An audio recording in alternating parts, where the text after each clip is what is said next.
This audiobook reveals a hidden force more powerful than action, your silence.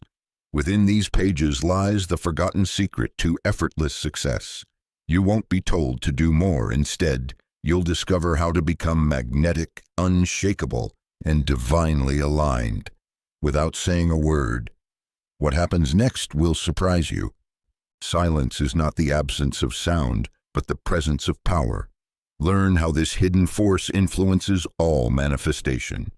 In the quiet hills of Kyoto in the early 1900s, a young calligrapher named Saito lived in a small cottage surrounded by pine trees and stillness. Though his work had never been displayed in galleries, those who encountered his scrolls felt something beyond the ink. An invisible energy woven through the strokes. When asked about his process, Saito would only smile and whisper, "The ink is the least important part." What he meant was simple. It was not the brush, not even the words, but the silence he cultivated before touching the parchment that gave his work its power. Silence, as we will come to understand, is not mere emptiness. It is an active state, a creative field vibrating with potential. It is the womb from which all thoughts are born and to which all desires return. While noise demands attention, silence holds command. While sound scatters energy, silence concentrates it. You see, manifestation does not respond to words. It responds to frequency. And frequency is carried more powerfully in your state of being than in your declarations. Many speak their desires aloud with great effort, hoping the universe will listen. But it is the silent alignment behind the words that the universe actually hears. Energy does not respond to volume, it responds to resonance. Consider this: in a crowded marketplace, everyone shouts. But it is the one who stands still, who listens, who commands true influence. The world, like energy, seeks certainty, and certainty speaks most clearly through quiet. The mistake most make is confusing silence with passivity, but sacred silence is not passive. It is precise. It is the deliberate withdrawal of attention from noise, fear, and urgency, and the conscious return to presence. When you sit in stillness and truly feel the reality you wish to create without a word, you begin shaping your world more effectively than any external action. Sacred insight. True silence is a signal, not an absence. The universe interprets your stillness as certainty, and certainty bends reality. The practice, the silent signal ritual. For the next 24 hours, speak your goals not with words, but through still attention. Choose one desire. Do not affirm it aloud. Instead, hold it within like a glowing ember. In quiet moments, return to it. See it, feel it, say nothing. Let the silence become your statement. Observe how the world begins to shift, how unexpected alignments appear, how clarity arises. This is not coincidence. This is the language of power. As you begin this journey into the power of silence, remember, the most profound creation begins not with noise, but with stillness. You are not asking. You are aligning. You are not reaching out. You are drawing in. And you are doing it not through words, but through the quiet presence that precedes all miracles. Discover how silence precedes creation, as seen in the lives of visionaries who harnessed it before each major breakthrough. In 1903, deep within a small bicycle workshop in Dayton, Ohio, Wilbur Wright sat alone in contemplative silence. The tools lay untouched. His brother Orville was out gathering materials. But Wilbur wasn't sketching or calculating. He was listening, not with his ears, but with his awareness. The previous week's flight test had failed. The mechanics made sense. The data was solid. But Wilbur knew the answer wouldn't come through more action. It would come through stillness. And it did. Out of that silence rose an insight that altered aviation history. He realized the wing's curve was correct, but the angle of torque was not. This understanding emerged not from frantic effort, but from his willingness to enter the quiet. the space before form, the calm before clarity. This pattern is not unique. The greatest breakthroughs in human history have come not in the noise of brainstorming, but in the sacred pause that precedes understanding. Archimedes' eureka moment occurred not in his study, but in a silent bath. Einstein often said he found answers in thought experiments, where he allowed ideas to drift through the quiet corridors of his mind. Even Mozart claimed his best compositions arrived whole in moments of inward stillness, not during hours of performance. Creation does not arise from effort alone. It is born first in silence, in that mysterious void, where the mind steps back and the soul steps forward. You see, silence is the canvas. The universe, like an artist, cannot paint upon a surface already cluttered.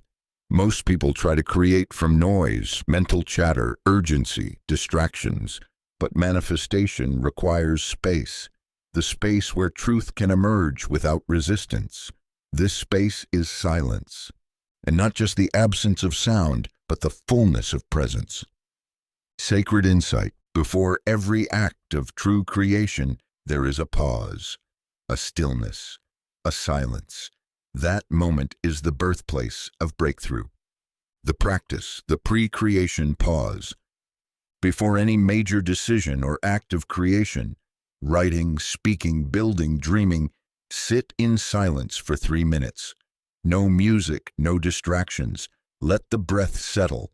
Let the mind wander and return. In that quiet space, do not force ideas. Simply listen. At first, it may feel like nothing, but slowly the shape of a solution begins to emerge. Maybe as a feeling, a flash, a word. Do not chase it. Let it arrive. This ritual, practiced daily, attunes your awareness to the field of potential where all breakthroughs live. Not in the mind, but in the silence beneath it. Remember, silence is not the delay before creation. It is creation in its purest state. Just as night holds the seed of dawn and the breath before a word carries its full intention, your next breakthrough waits not in what you do, but in how deeply you listen before you begin. In a noise-driven world, the ability to listen inward becomes revolutionary. Explore how internal stillness reveals divine instruction. In the heart of New York City in 1946, amid the constant clatter of streetcars and shouting vendors, lived a woman named Clara James. She worked as a legal assistant by day and studied theology by night. Clara was surrounded by information, opinions, and the ceaseless demand to act, respond, and achieve. Yet despite her diligence, she often felt lost, as if her life was moving forward without her. One evening, overwhelmed by the pressure of it all, she retreated to the rooftop of her apartment building. The wind was sharp, the city loud below, but for the first time she chose not to analyze, pray, or plan. She simply closed her eyes and listened inward. What she heard was not a voice in the traditional sense. It was a quiet awareness, a knowing beyond thought, a sense that she was being guided not from outside, but from within. That night marked the beginning of Clara's transformation. She began taking 5 minutes each day to enter that stillness. Over time, these silent sessions offered her answers to questions she hadn't yet asked. Directions would surface, fears would dissolve.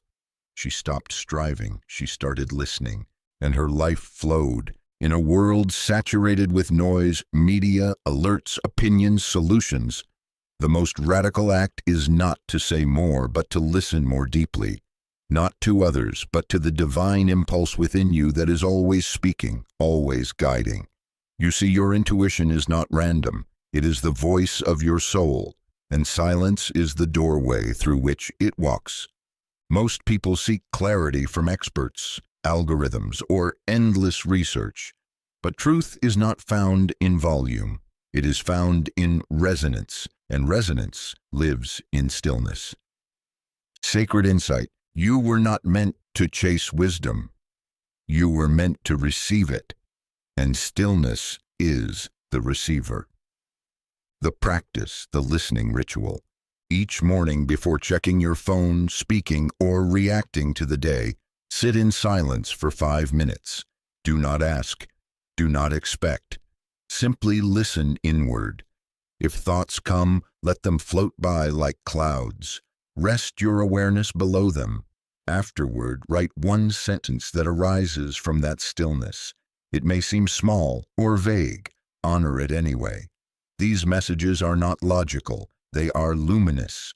In time, this quiet ritual becomes your secret revolution. As the world spins louder, you become stiller. As others grow frantic, you grow clear. You begin to notice things, whispers beneath words, direction beneath doubt, knowing beneath noise. Clara went on to become a counselor whose clients often remarked, "You always know exactly what to say." But she wasn't offering advice. She was reflecting stillness and letting divine instruction move through her. So too will you. For when you master the art of inward listening, you no longer need to force outcomes. You begin to live from a place where the next step always appears, perfectly timed, perfectly clear. Meet the painter who stopped speaking for 30 days and found that silence became his greatest teacher. In the fall of 1946, in a quiet village outside Florence, a painter named Luca Moretti made a decision that baffled those around him. Known for his vibrant murals and gregarious laughter, Luca suddenly withdrew from conversation. No explanation, no drama, just silence. At first, friends assumed he was ill or heartbroken, but he was neither. He had simply grown tired of speaking without meaning. Words had become noise. Compliments felt empty. Even his own praise of his work rang hollow. So he chose silence. For 30 days, Luca spoke to no one. Not his apprentices, not the baker, not even his mother. He communicated only through gestures, brief notes, and most of all, his paintings. At first, frustration mounted. Simple tasks became complicated. His studio filled with questions he could not answer aloud. But gradually, something remarkable happened. A deeper presence began to emerge within him, one he had never known while speaking. Each brushstroke became intentional. His work slowed down, but with it came a richness of expression previously unreachable. He no longer painted what was expected. He painted what was true. And with each silent day, his inner world grew louder, more articulate, more vivid. Colors he'd never used before found their way onto canvas. Subjects he had avoided, sorrow, awe, transformation, now flowed freely. In the absence of words, Luca began to hear life differently. The rustle of wind through olive trees spoke volumes. The silence between church bells pulsed like breath. And in that sacred stillness he discovered what all artists seek: authenticity. You see, Luca's silence wasn't an escape. It was a return to presence, to truth, to the language beneath language, where intuition speaks and the soul listens. Sacred insight. When you stop speaking, you begin to hear, not just the world around you, but the deeper truths within. Silence is not the end of communication. It is its most honest beginning. The practice, the word-fast ritual. Choose one day this week to refrain from unnecessary speech. Inform those around you if needed. Use notes or gestures only when essential. Let your actions, presence, and expressions speak for you. Pay close attention to your emotions, your thoughts, and the quality of your environment. Notice how much energy is saved, how much deeper you see and feel. If discomfort arises, observe it. That, too, is part of the teaching. Luca Moretti's 30 days became the turning point of his career. His post-silence works were hailed as masterpieces, infused with a presence that could not be explained, only felt. But Luca never attributed this to talent. He always said, "It was not I who painted. It was silence, using my hands." So now meet your own silence, not as a void, but as a voice, not as emptiness, but as a mentor. For in that sacred hush, life becomes art, and you become its purest instrument. Learn the unseen energy dynamic between spoken words, and silent belief, and why silence has more creative potency. In a small Parisian cafe in 1928, a young woman named Elise would sit quietly every morning, sipping her espresso and sketching her designs. She never spoke of her ambition to become a renowned fashion designer. She didn't announce her dreams or pitch her ideas to strangers. But within her silence lived an unshakable belief, a knowing that her work would one day grace the runways of Milan and Paris. 2 years later, without ever uttering a word of her intent, a fashion editor discovered her drawings left behind on a cafe table. That silent belief had already begun rearranging her reality long before opportunity knocked. Most people misunderstand the power of words. They assume that to create, one must declare, announce, speak into existence. And yes, words do have energy, but words without belief are hollow. It is the feeling behind the words, the invisible signal beneath the surface, that shapes reality. And the most powerful form of belief is not always expressed. It is embodied. When belief is deep and true, it does not need to be repeated aloud. In fact, the more certain you are, the less you speak. Why? Because silence broadcasts confidence. It's not trying to convince. It already knows. Spoken words carry a frequency, but silent belief carries resonance. It moves beneath the level of language, like a magnet quietly drawing experience toward itself.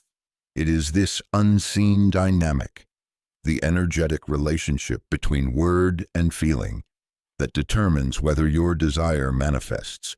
When you declare a goal out loud but inwardly doubt it, the energy is split. The universe responds not to the speech but to the vibration underneath. Silence, when held with inner certainty, is pure. It is focused. It is clean. And that is why it often manifests faster than loud ambition. Sacred insight. The universe listens to vibration, not volume. Silence, when charged with belief, speaks the clearest command. The practice. The silent resonance technique. Select a desire. Instead of saying it aloud or sharing it, sit with it in silence. Breathe it in. Let it grow roots in your body. Feel the outcome as already real, without words, without explanation. For 3 days, speak nothing of it to anyone. During this time, hold the belief like a steady flame inside you. Observe how your outer world begins to respond to the frequency you're radiating, not the words you're omitting. This is not secrecy, it's sacred sovereignty. When you remove the need to be heard, you begin to truly speak to the universe, not with your mouth, but with your energy. Remember, creation doesn't come from noise. It comes from alignment, and alignment is silent. Speak only when it strengthens your vibration. Otherwise, let silence do what words cannot. Bend reality from the inside out. Explore the practice of sacred stillness, how pausing your speech aligns your energy with your desires. In the spring of 1925, in a remote village near the Carpathian Mountains, lived a midwife named Eliska. Known for her wisdom, she had delivered hundreds of children without ever raising her voice. She spoke little, often communicating with a soft nod or a single look. But it was her presence, calm, grounded, and unwavering, that people trusted. When asked why she rarely spoke, she answered, "Speech scatters energy. Silence gathers it. When a soul is being born, I must gather all of mine." Eliska had uncovered what the mystics and sages of every age understood. There is power in stillness, and especially in the stillness of the tongue. Every word spoken carries energy outward. But when we pause our speech, when we choose stillness instead of explanation, affirmation, or justification, we turn that energy inward, consolidating it, strengthening it, aligning it. You see, most people leak power through unnecessary words. They talk about their goals before grounding them. They over-explain decisions out of insecurity. They affirm desires with a whisper, but contradict them with casual complaints. Sacred stillness is not just silence. It is intentional restraint. It is the conscious choice to pause, not from fear, but from power. Every time you withhold speech with presence, you store energy. Like a bow drawn before it releases the arrow, silence draws your frequency inward. In that space, your desire becomes concentrated, focused, and felt, not just mentally, but energetically. The more aligned you are with your inner vision, the less you feel the need to speak about it. You no longer need to convince others, or even yourself. You become the vibration of what you want, and that vibration moves faster than any spoken affirmation. Sacred insight. Words may declare a desire, but sacred stillness embodies it, and what is embodied must manifest. The practice, the sacred stillness fast. For the next 24 hours, engage in a stillness fast. Choose one desire, a goal, a healing, a breakthrough. And from this moment forward, do not speak of it. Do not explain it to others. Do not post about it. Let your desire exist in pure energy, held in quiet certainty. Instead, every time you feel the urge to speak, pause. Take one conscious breath. Feel your alignment. Know that the desire is already forming in the invisible. Let your stillness become your prayer. At the end of the day, journal how the world responded. Notice the shifts, subtle or profound, that followed your inner consolidation. Silence is not empty. It is full of power, intent, and presence. When you pause your speech, you amplify your vibration. When you honor sacred stillness, your energy aligns with precision. And when your energy aligns, the world cannot help but move toward you, not because you asked, but because you became. Read how a failed entrepreneur used 10 days of silence to hear the idea that built his fortune.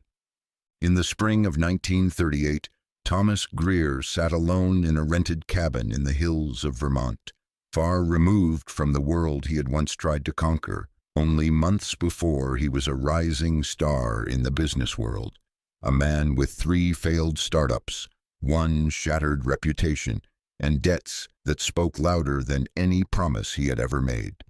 He didn't come to the cabin to meditate or reflect. He came because he had nowhere else to go. His investors had walked. His friends had disappeared. His plans, once grand and glittering, had turned to dust. The silence he now faced was not chosen. It was the silence of defeat. But then something unexpected happened. On the second day, with no distractions and no one to impress, Thomas began to breathe more slowly. The frantic voices in his mind of failure, regret, desperation began to lose volume. On the 4th day, he stopped trying to solve his problems and simply sat in stillness, watching the trees shift in the wind. By the 7th day, he had entered a kind of still awareness. His body was calm, his thoughts were softer, and from that quiet, something began to rise, not a thought, but a vision. A product idea so simple and useful, it felt absurd. He had never seen it before. It wasn't complicated. It was a wooden modular organizer, something to help small shops and craftspeople manage space more efficiently. A universal rack that could be customized like building blocks. He sketched it on paper with no excitement, only clarity. It felt obvious, natural. By the 10th day, he knew exactly what materials to use, who to contact, and how to price it. The difference? He was no longer chasing an idea. He had received one. Within a year, Thomas's modular organizer was being sold in hardware stores across the Northeast. 2 years later, he licensed the design to a national distributor.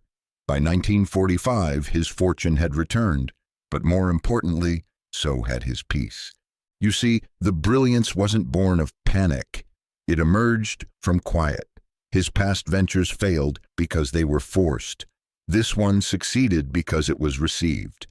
Sacred insight. Silence is not a retreat from the world. It is a return to alignment. And from alignment, your greatest ideas arise. The practice, the silence reset, Choose a 10-day window, even if you can only spare 30 minutes daily. Each day, eliminate all input for that time. No phone, no talking, no media, just you and a blank journal. Do not seek ideas. Do not ask questions. Sit, listen, breathe, observe, then wait. Watch what begins to surface when you are no longer filling the silence, but inhabiting it. Like Thomas, you will discover that silence is not empty. It is full of answers waiting for the moment you stop speaking long enough to hear them. The unspoken intention has more influence than shouted ambition. This chapter shows how silent certainty bends reality. In 1932, on a quiet street corner in Marseille, a woman named Isabelle Laurent opened a tiny perfume shop no larger than a closet. There was no grand sign, no promotional campaign, no announcement to the world. She simply unlocked the door, placed 3 hand-blown bottles in the window, and waited. Customers were rare at first. Neighbors were puzzled. "Why don't you advertise?" they asked. Isabelle would only smile. "I already know they will come," she said softly, and they did. Within months, women from across the city were whispering about her scents, how they seemed to match emotions, dreams, even memories. No one knew how, but each fragrance spoke to something deeply personal. What the public didn't see was that Isabelle never created from need or strategy. She created from silent certainty. Every morning before the world stirred, she sat for 10 minutes in perfect stillness. No affirmations, no journaling, just an unwavering knowing. They will come, the right ones at the right time. She said it once, inside, and never again. This was her power. Ambition often screams. It pushes, persuades, demands. But true intention, when fused with certainty, whispers, and the universe leans in to hear it. There is a frequency to silent knowing that words cannot match. The more confident your inner decision, the less you feel the need to explain it. And the less you explain, the more your energy holds power. You see, the world doesn't respond to your declarations. It responds to the frequency beneath them. It's not the volume of your voice, but the clarity of your vibration that shapes reality. Sacred insight. Silent certainty is magnetic. It draws to you without effort what noise could never achieve. Because the universe doesn't follow your words. It mirrors your state. The practice. The unspoken command ritual. Choose one desire today, a goal, a shift, a change. Instead of telling anyone, hold it in your heart with total assurance. Say it once silently, not as hope, but as truth. Then drop the thought. Do not speak of it again. Do not explain, justify, or plan. Let your silence carry the command. Move through your day as if the decision has already taken root in reality. Watch how things begin to shift. Subtly, unexpectedly, unmistakably. The more you hold this energy, the more you will see that reality is not pushed. It is pulled. Not by action alone, but by presence. Isabelle never shouted her ambition. She simply aligned with it. Her silent certainty spoke louder than marketing ever could. Decades later, her shop remains. Still understated, still elegant, still magnetic. Let this be your example. You do not need to convince the world. You only need to convince yourself, completely, quietly, and once. The rest will bend toward you, as it always does, as it must. Understand the spiritual law that says, as you silence the mind, you awaken the force. Discover its origin. In the desert sands of ancient Egypt, beneath the shadow of the Great Pyramids, initiates of the mystery schools were taught one supreme truth before any others. The voice of the divine cannot be heard in noise. Their first lesson was not incantation, not ritual, but stillness. For days, sometimes weeks, neophytes would sit in utter silence, facing the rising sun, allowing the chatter of the mind to fall away. Only then, when the internal winds grew quiet, could they access the force that animated all things, the silent intelligence of the universe. The modern mind fears silence. It fills every space with thoughts, questions, opinions, and distractions. Yet it is precisely this mental noise that separates us from the source of power. You see, the spiritual law is simple.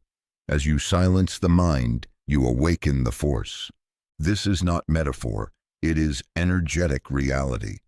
The force is not an external deity or distant power. It is the creative essence that flows through all things. What mystics have called chi, prana, life force, or divine intelligence. It cannot be activated by words alone. It must be felt, accessed, and allowed. And to allow it, you must first remove the interference, the busy, loud, reactive mind. Consider the ocean. Its true depths are hidden beneath the surface, invisible when the waters are disturbed. But when the wind stops and the surface calms, the depth becomes clear. So too with your inner being. When the mental noise ceases, even for a few moments, the vastness of your creative force becomes available. This law was rediscovered in 1912 by a young inventor named Alton Green. After weeks of failure, frustrated and sleep-deprived, he stopped trying. One evening, he simply sat in a chair by the window and stared at the stars. For the first time, he wasn't thinking about the solution. He had surrendered. And in that surrender, a vision flashed before him. The mechanism he'd been seeking, now clear. That design led to the patent that launched his career. Later in his journals, he wrote, "I did not find the idea, it found me. When I stopped thinking, it came." Sacred insight. Silence is not emptiness, it is access. The less you think, the more you receive. The practice, the force awakening ritual. Each morning before the world rises, sit for 10 minutes in total stillness. No music, no mantra, just be. When thoughts come, let them pass like clouds. You are not trying to stop thought. You are simply becoming the sky beyond them. In this quiet space, feel the energy beneath your skin. This is the force. It does not speak in words. It moves in knowing, insight, and ease. Do this daily. The more you practice silencing the mind, the more the force within you will stir, not as effort, but as flow. The power you seek is not missing. It is simply buried beneath noise. Awaken it, not by trying harder, but by becoming quieter. Story of a seamstress in 1927 who silenced her inner critic and watched her entire world shift. In the bustling heart of Charleston, South Carolina, 1927, lived a seamstress named Clara Whitmore. She was known for her exquisite needlework. Her stitches were so precise that some claimed she sewed not with thread, but with light. Her gowns adorned the daughters of judges and wives of merchants. Yet Clara remained hidden in the background, always behind the curtain, never stepping into the spotlight of her own success. Each morning, Clara would rise before dawn, light a single candle, and begin her work. Her hands moved with grace, but her thoughts did not. A voice within whispered constantly, "You're not truly talented. They only come to you because you're cheap. One mistake, and they'll see you for what you are." It was not the city that overlooked Clara. It was Clara who overlooked herself. One autumn afternoon, a wealthy client offered Clara a commission to create a showpiece gown for an upcoming gala. It was the kind of opportunity that could change the course of her career. But that night, as she stared at the sketch pad in her lap, the voice returned louder than ever. "You're not good enough for this. They'll laugh. You'll fail." But something inside her, tired of the noise, simply said, "Enough." Instead of arguing with the voice, Clara did something radical. She sat in stillness. She put down the pencil. She closed her eyes. And she listened, not to the critic, but to the silence beneath it. For the first time, she noticed that the voice wasn't hers. It was an echo, stitched together from past criticisms, doubts, and inherited fears. And in that moment of sacred stillness, she saw it clearly. If she could hear the voice, she was not the voice. The next morning, she began sewing in silence. No radio, no humming, just breath and fabric and presence. Every time the inner critic returned, she didn't fight it. She simply returned to the silence, to the truth beneath the noise. By the time the gown was complete, Clara had undergone a quiet revolution. She no longer flinched when praised. She walked differently. She priced her work differently. She spoke with fewer words, but more weight. At the gala, her dress stole the evening. It was not the silk or the cut. It was the energy behind the stitch. Confidence had been woven into every seam.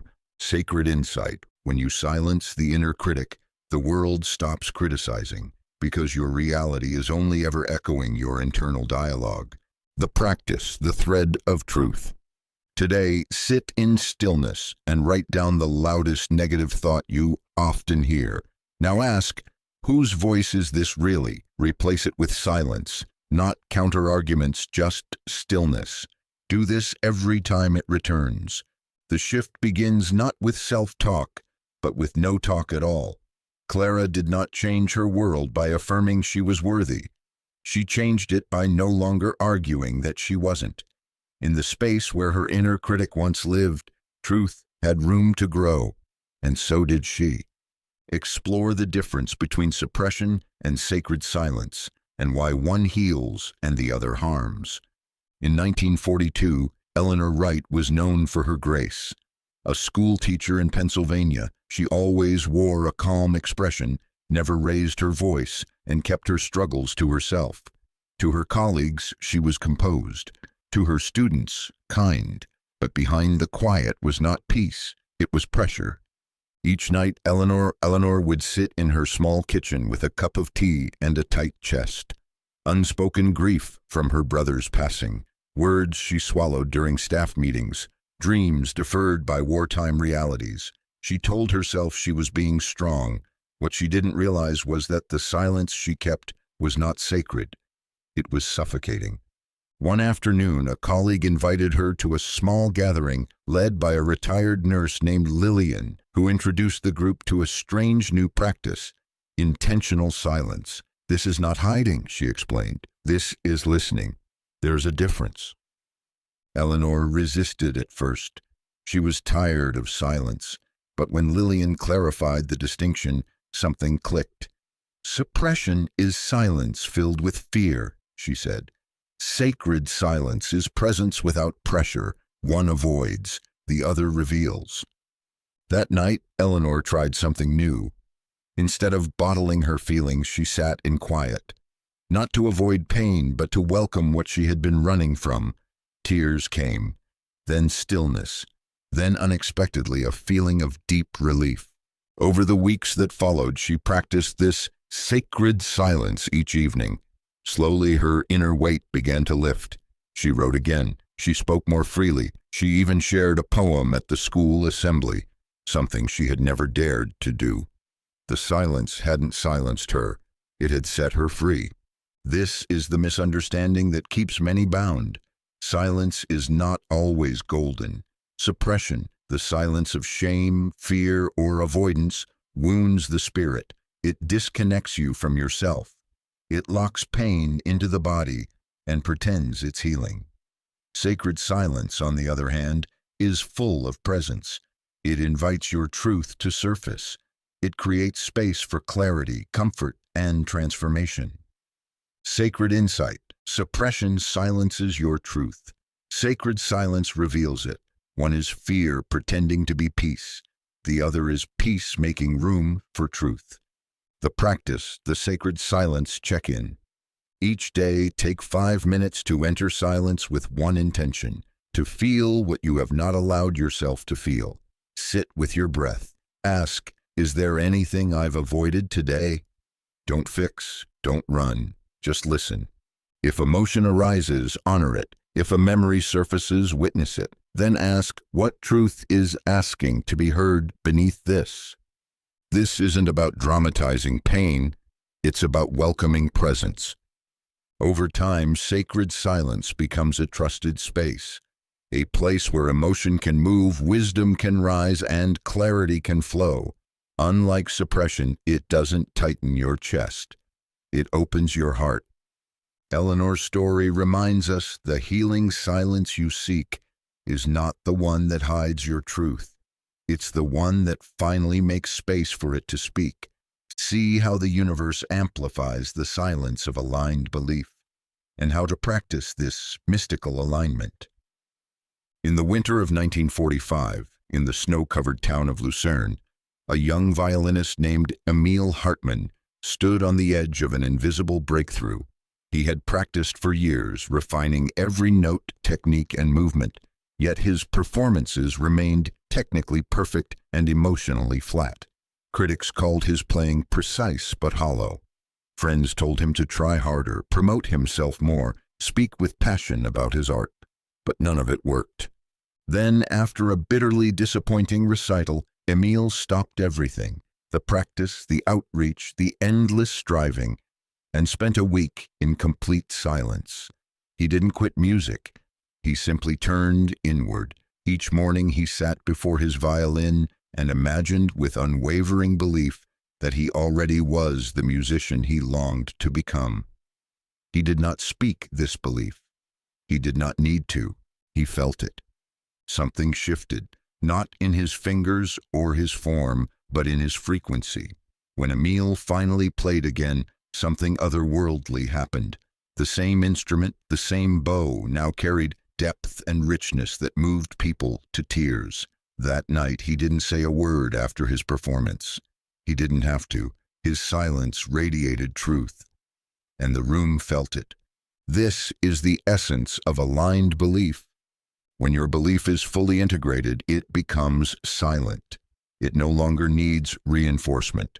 There is no trying, convincing, or proving, only knowing. And the universe responds not to what you say, but to what you are in silence.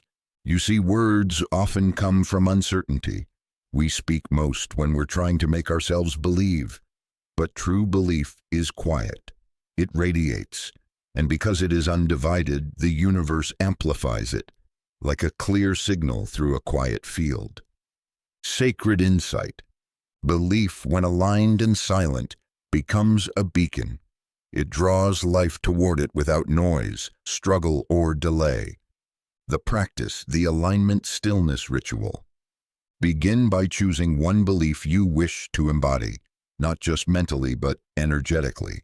Perhaps, I am supported, or success flows to me. Sit in a quiet space. Close your eyes. Drop the words. Instead, become the feeling. Let the energy of that belief settle into your body. No affirmations, no repetition, just presence. Let the belief live in your breath, your stillness, your posture. Hold it for 5 minutes without distraction. Then rise and move through your day as if this belief were the gravity that guided everything toward you. Say nothing of it, just observe. Watch as conversations shift, as unexpected opportunities appear, as synchronicities echo your state. This is mystical alignment, when your internal belief no longer needs proof, and your silence becomes its own declaration. Emil's music was not amplified by performance. It was amplified by the silence that followed his certainty. So it is with your life. Let your belief become so whole that it no longer speaks, and watch the universe become its voice. Silence is magnetic.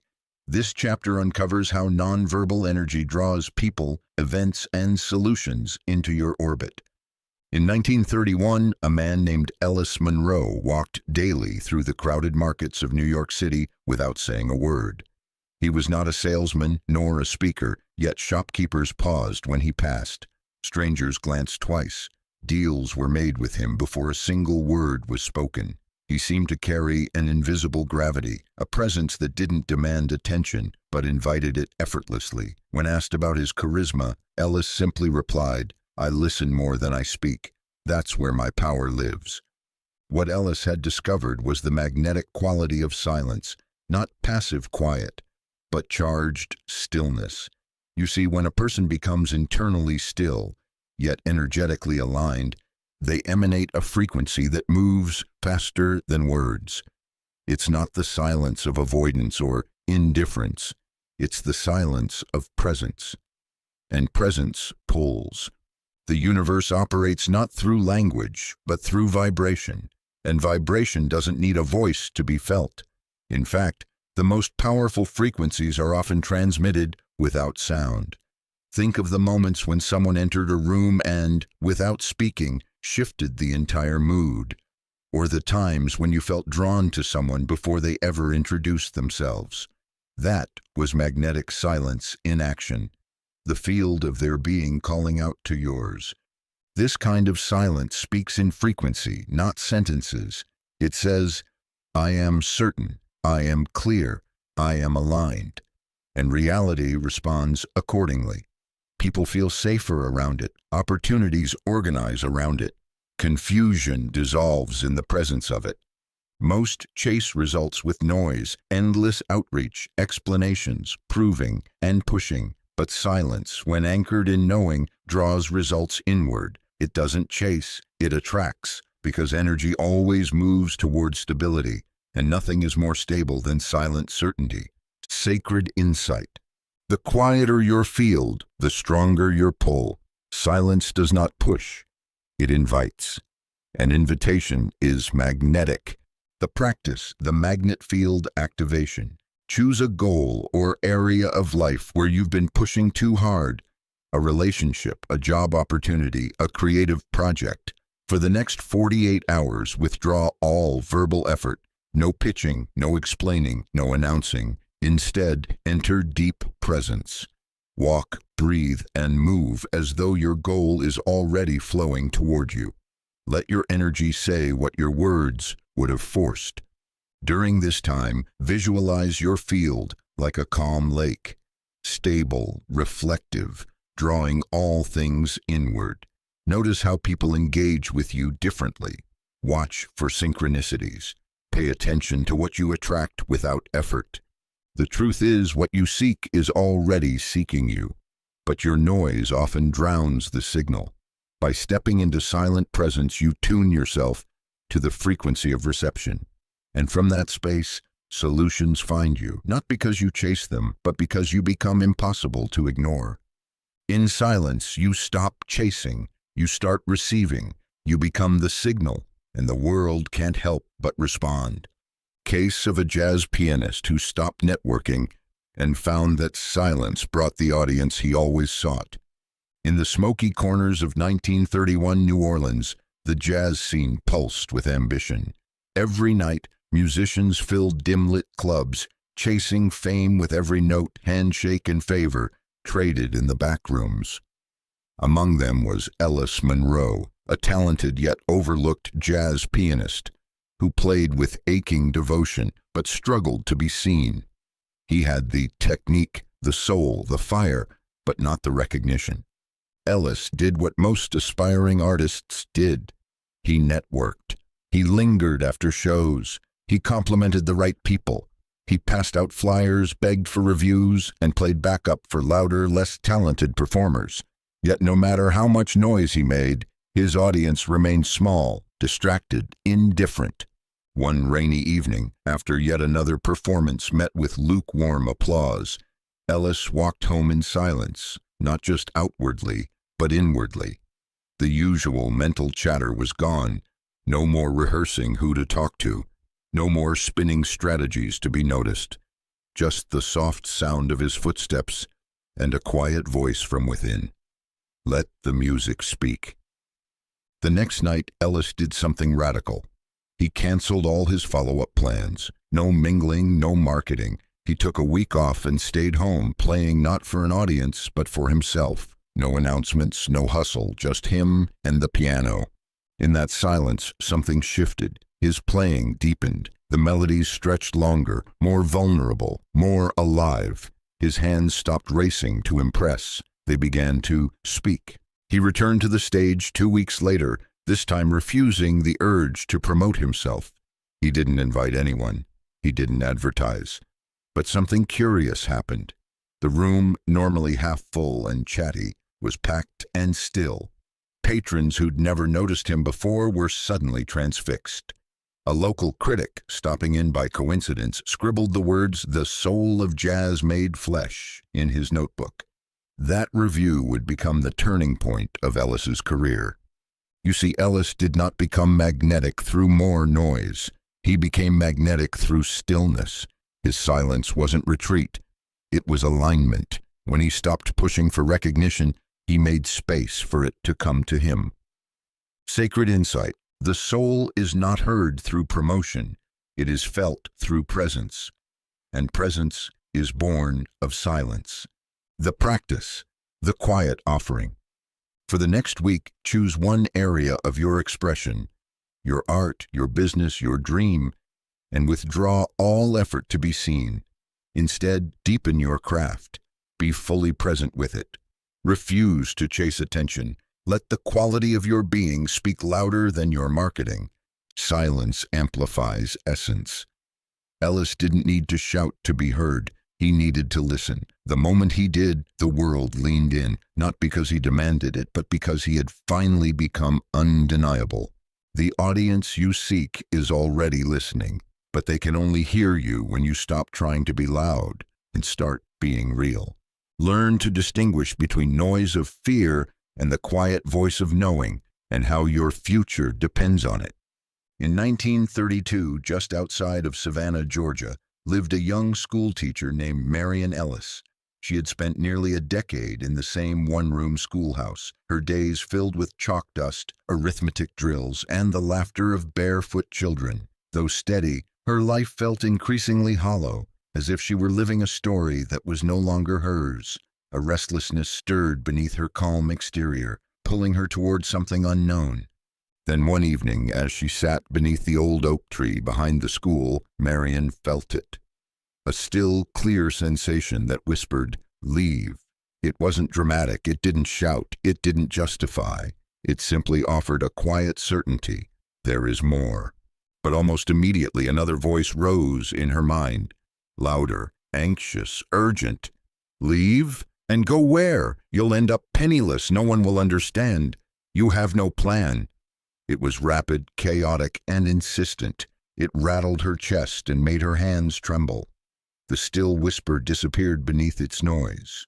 Marian stayed, not because the whisper was wrong, but because the noise was loud. It would take another 2 years and a health crisis before Marian revisited that moment under the oak. This time she listened differently. She realized that every major regret in her life had followed the voice of fear, and every moment of grace had followed the voice of quiet knowing. That day she wrote her resignation letter. Within months, she was teaching at a school for artists in New York, a place that mirrored the life she had once feared was beyond her reach. The noise of fear is deceptive. It feels important because it is loud. It demands attention. It floods the mind with what-ifs and worst-case scenarios. It masquerades as logic when in truth it is only self-protection dressed in urgency. The voice of knowing, on the other hand, is soft. It doesn't push. It doesn't plead. It simply is. It speaks once, clearly, firmly, and then it waits. Not because it is uncertain, but because it trusts you will return to it when the noise fades. Sacred insight. Fear screams because it doubts. Knowing whispers because it never has to repeat itself. The practice, the two voices meditation. When faced with a decision, sit in silence. Ask, what is fear saying? Let the noise speak.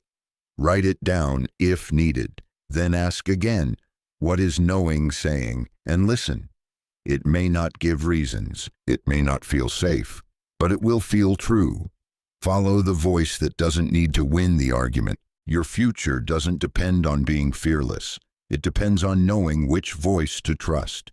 Marian's life didn't change when she silenced her fear.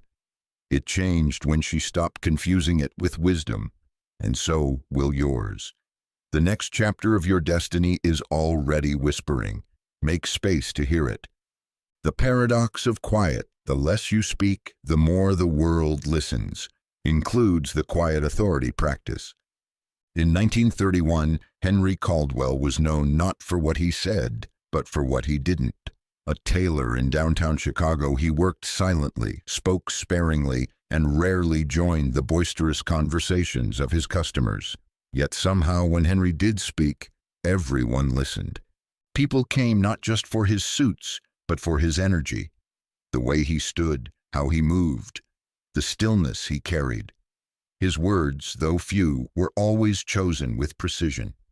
One customer once remarked, "When Henry says something, you remember it for days. It feels like truth." What Henry embodied was not shyness or passivity. It was quiet authority. This paradox is easily missed in a world that values performance over presence. Most believe being heard means saying more, that to influence others you must speak louder, post more often, explain yourself endlessly. But true authority does not beg to be acknowledged. It simply is. The paradox of quiet is this: the less you speak, the more weight your words carry. The more you trust your energy to do the speaking, the more others lean in to hear. Because silence implies certainty, stillness suggests depth, and presence, unforced and unwavering, commands attention in a way no performance ever can. You see, we live in a culture flooded with noise. Voices compete for space. Everyone has something to prove. But when you choose silence, intentional, anchored, sovereign silence, you become the still point in the storm. You are no longer adding to the chaos. You are centering it. And from that center, people listen. Sacred insight. True influence is not about the volume of your voice, but the depth of your presence. Speak less. Mean more. The practice, quiet authority. For the next 48 hours, reduce your speech by 30%. Instead of rushing to fill silence, allow it to linger. When in conversation, pause before responding. When in meetings, speak only when your words offer value, not validation. Before speaking, ask yourself, does this need to be said, or do I simply need to be seen? Let your stillness speak for you. Walk into rooms without explanation. Sit with your back straight, your attention grounded. Allow your energy to become the introduction. At first, others may notice the change. They might ask if something's wrong. That's when you'll know it's working. Because your silence is beginning to shape perception. You are no longer seeking permission. You are holding presence. Over time, this quiet authority will transform your interactions. People will listen more carefully. Opportunities will seek you out. You'll find you no longer need to over-explain, because your being will communicate what your words once tried to prove. Remember, a single sentence spoken from stillness has more power than 1,000 spoken from insecurity. And the most powerful presence in any room is often the one who says the least and means the most. In a monastery of the Swiss Alps, one vow of silence led to a healing breakthrough for a sick child. Learn why. High in the stillness of the Swiss Alps, nestled between snow-draped peaks and pine forests, stood the monastery of Saint Eloi, a place of sacred simplicity and silence. For over 300 years, its monks had taken annual vows of silence for 40 days, believing that speech diluted spiritual power while silence concentrated it. Within these stone walls, speech was considered sacred currency, not to be spent on idle thoughts, but saved for truth alone. In the winter of 1926, during one such vow, a young monk named Brother Mathieu encountered a dilemma that would test the very limits of his faith. A local family had brought their daughter Clara to the monastery. She was only 8 years old and wasting away from an unnamed illness. No doctor could explain her condition. She did not eat. She did not speak. Her eyes carried the weight of a soul slipping between worlds. Her parents pleaded with the monks to help her, believing the place's peace might restore her. But the monks were in silence. No one spoke. No one offered diagnosis or advice. They simply welcomed Clara with open arms made space for her in the guest quarters, and continued their days in stillness and devotion. Brother Mathieu was assigned to tend to her, not with words, but with presence. Each morning he would sit with Clara in the sunlit cloister, offering warm tea, gentle smiles, and silent companionship. He did not ask her to get better. He did not plead for progress. He only offered presence, calm, quiet, unwavering. Days passed. Then, on the 12th morning, Clara looked up and whispered, "You don't need me to talk, do you?" Mathieu only smiled. That evening she ate for the first time in weeks. By the end of the week she was laughing softly with the birds in the courtyard. And when the vow of silence ended, her parents returned to find a child transformed, not by medicine, not by speech, but by the healing force of wordless love. You see, silence does not mean absence. When held with intention, it becomes presence in its purest form. It communicates to the heart what words never can. You are safe. You are enough. I am here. In Mathieu's silence, Clara found no pressure to perform, no fear of disappointing expectations. Just space, still sacred space, in which her body and soul remembered how to heal. Sacred insight. Healing begins not when you are told to change, but when you are allowed to simply be, in the presence of someone who is fully there without needing to fix you. The practice, the healing presence ritual. Spend 1 hour this week in the company of someone you care about, without filling the air with words. No advice, no stories, just presence. Whether shared in a walk, a meal, or simple silence, let your stillness become your offering. Let them feel seen, not by your voice, but by your being. For sometimes what the soul needs most is not more to hear, but more room to rest. Explore the energetic anatomy of words, and why silence often achieves what language cannot. Words are often mistaken as the source of power, but in truth, they are only the surface of something deeper. Like waves atop an ocean, words rise from the unseen depths of thought, emotion, and vibration. Each spoken phrase carries within it an energetic blueprint, not just in meaning, but in intention, frequency, and alignment. The real power behind words is not what is said, but who is saying it, and from where in their being it arises. In 1922, in a modest town outside Prague, a violinist named Elena stopped speaking for 6 months. She had grown tired of explaining her art to people who didn't understand, tired of critics and praise alike. During her vow of silence, her music transformed. Without the filter of explanation, something raw and pure emerged in her sound, something untouchable by language. Audiences began weeping during her performances. Her compositions, once described as technical, were now called transcendent. Elena discovered what many mystics and creators eventually do. Silence often carries what words dilute. To understand this, consider the anatomy of a single spoken word. First, it begins as a vibration, an emotion, a thought, a signal. That vibration moves into form through the body, shaped by the breath, colored by feeling, and filtered through belief. By the time it emerges as sound, it is no longer pure. It is compressed, shaped, sometimes distorted.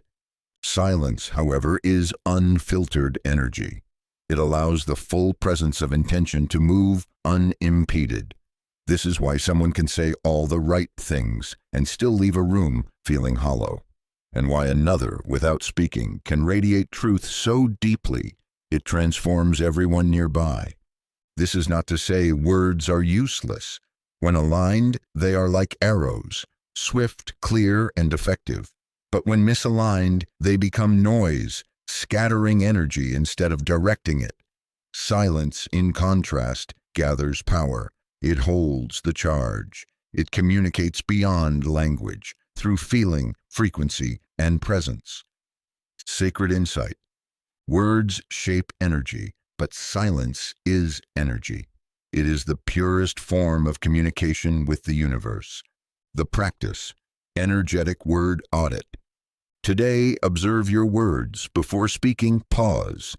Ask yourself, is this word arising from fear or from alignment, from insecurity or from certainty? Begin to notice how different energies produce different tones. Speak only when the word carries clarity. Otherwise, choose silence. Let your presence speak. In conversations, experiment with saying less. See how silence alters the dynamic. Observe how people lean in, listen deeper, and respond not to what you say, but to who you are being. Words are tools, but silence is essence. When you learn to feel the difference, you no longer speak to be heard. You speak to resonate. And when resonance is absent, you allow silence to do what language cannot. Carry truth, power, and presence in its most concentrated form. In the beginning was the Word, but before the Word there was silence. And it is to that silence you return, not to speak less, but to speak with power. Discover the rhythm of silent awareness, how entering this flow alters your perception of time and results. In the winter of 1936, nestled inside a narrow brick building in upstate New York, worked a watch repairman named Elias Hart. Known for his precision and calm demeanor, Elias had one peculiar habit. He never rushed. Customers often complained about delays, but those who waited always received their watches in perfect, almost enchanted condition. What none of them knew was that Elias worked almost entirely in silence, not only with his hands, but with his mind. Each morning before opening his shop, he would sit in stillness for exactly 20 minutes, not to meditate in any formal way, but to dissolve into silence, observing his breath, the creak of wood in the walls, the passing clouds. He called it entering the river. Once inside that inner flow, time no longer moved in straight lines. Minutes expanded, distractions disappeared, and his work unfolded with what others described as impossible speed and clarity. You see, Elias had discovered the rhythm of silent awareness, a state in which action arises effortlessly from still presence. In this space, you do not plan or force or push. You simply respond, as if guided by something deeper than the mind. When you're in it, time bends. Tasks that once took hours now dissolve in moments. And results, those long-awaited outcomes, seem to arrive before you've even asked. Silent awareness is not stillness in action. It is stillness in action. It is the paradox of doing without effort, moving without rush, choosing without fear. It is the rhythm of the universe itself. Waves lapping the shore, seasons shifting with no announcement, stars orbiting in perfect timing without noise. When you enter this rhythm, you become aligned with the intelligence that shapes all things. Decisions come faster, conversations flow smoother, doors open without knocking. Sacred insight, you do not need to control time to master it. You only need to step into the rhythm beneath it, the silent awareness that bends it. The practice, the still flow technique. Choose a task today, something that usually feels pressured or tedious. Before beginning, pause. Sit quietly for 3 minutes. Feel your body. Breathe without changing anything. Release the need to finish. Then begin your task from that space. Stay connected to silence as you work. If your mind starts to rush, pause again. Return to the rhythm. Notice how time feels. Notice how much more gets done when effort disappears. Elias repaired watches, but what he truly fixed was time. He understood that the world does not reward force. It responds to flow, and flow begins not in speed, but in stillness. As you learn to enter this rhythm of silent awareness, you'll find that your most effective state is not high energy or motivation. It is quiet presence. In that state, life no longer feels like something to manage. It becomes something you dance with, effortlessly, timelessly, in rhythm. How stillness expands potential. Learn how a designer's most revolutionary idea came during his silent walks. In the spring of 1936, in a fog-kissed suburb of Stockholm, lived a young furniture designer named Henrik Dahl.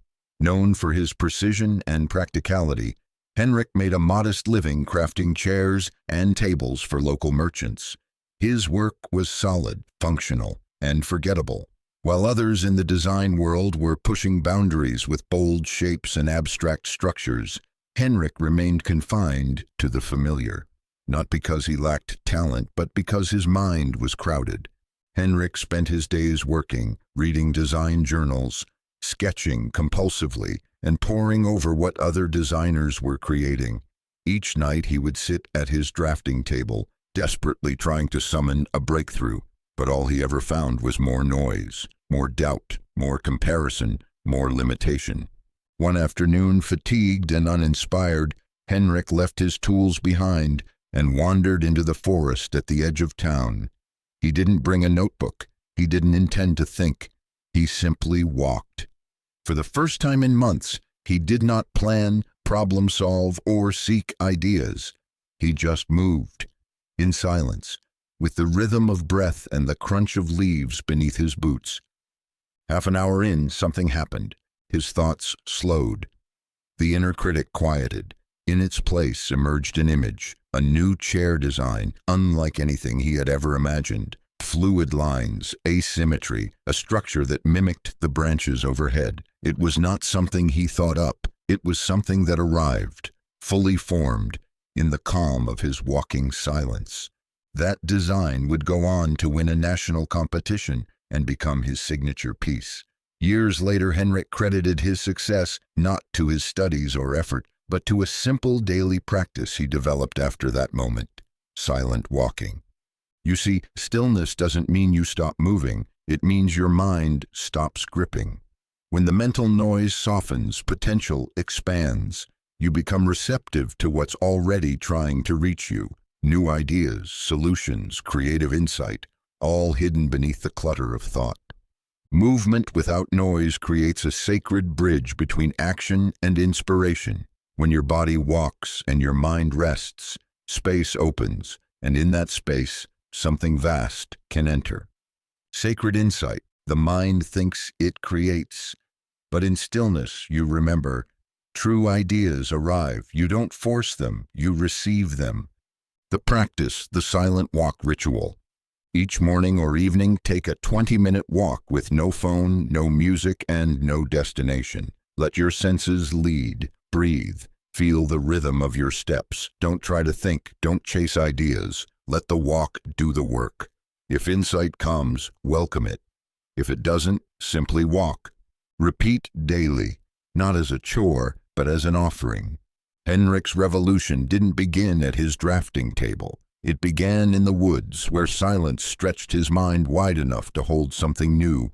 Your greatest idea may be waiting, not in your next strategy session, but in the quiet path outside your door. Your goal does not require noise. Learn how to make reality conform to silent commitment, not verbal demand. In 1925, in a quiet village outside of Lyon, France, lived a baker named Juliette Moreau. Her bakery was modest, just a small stone shop at the corner of a cobbled street. She never advertised, never boasted, never spoke of expansion. Yet within a year, lines stretched around the block each morning, and people traveled from neighboring towns just to taste her bread. Locals often asked her for the secret.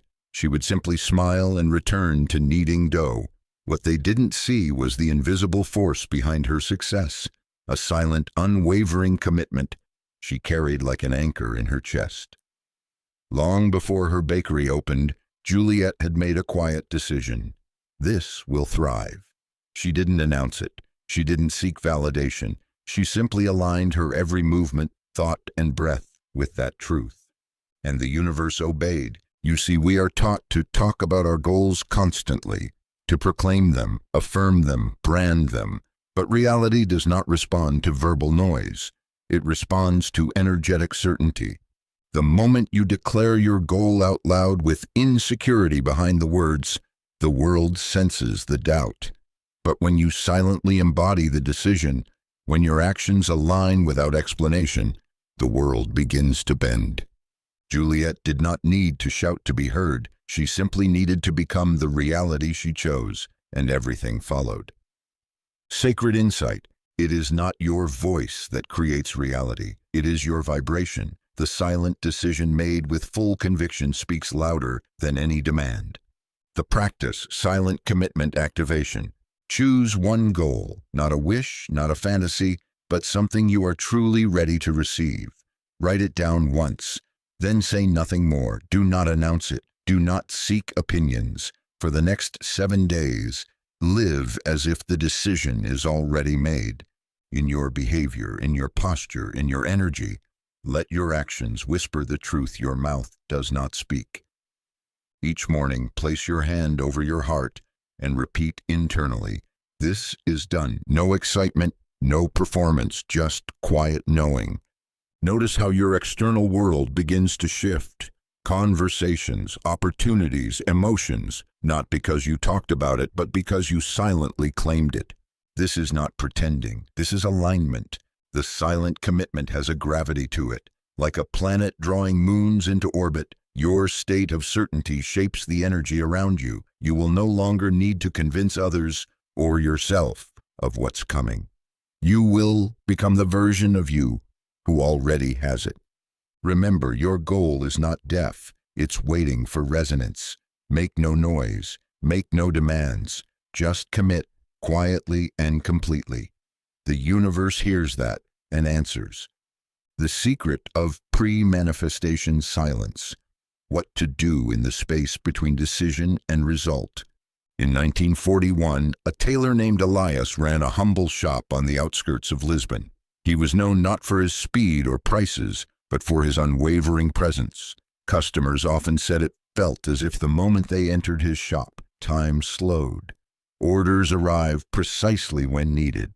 Alterations were perfect, even when measurements changed. But Elias had a secret, one he never spoke of.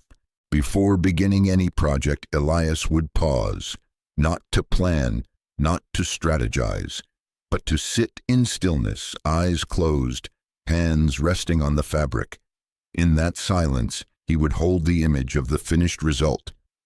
The customer smiling, the garment fitting perfectly, the joy exchanged. Then he would begin. No words, no further thinking, just quiet action infused with invisible certainty. When asked why he did this, Elias replied only once to a close friend, "The space between wanting and receiving is sacred. Speak too much there and you disturb it." This space, the one between decision and result, is where most people lose their power. They decide on a desire, declare it aloud, and then begin explaining it, doubting it, justifying it, discussing it. They leak energy through talk and worry. But those who understand manifestation know what you do after the decision matters more than what you said when you made it. This is the realm of pre-manifestation silence, the sacred quiet after you've chosen, but before reality delivers. It's a moment of power, not passivity. It's where inner alignment is sealed, where you anchor into trust, where you allow the unseen to rearrange the seen. Imagine planting a seed and then digging it up daily to check its growth. That is what unnecessary speech and doubt do. They uproot what silence could nurture. You must understand, silence is not inaction. It is instruction. It tells the universe, "I have spoken once within, now I wait with certainty." That stillness acts like gravity, pulling the outcome toward you. Sacred insight. The louder your internal knowing, the less external noise is required. Silence between decision and manifestation is the bridge of trust, and reality walks across it to meet you. The practice, the seal of silence ritual.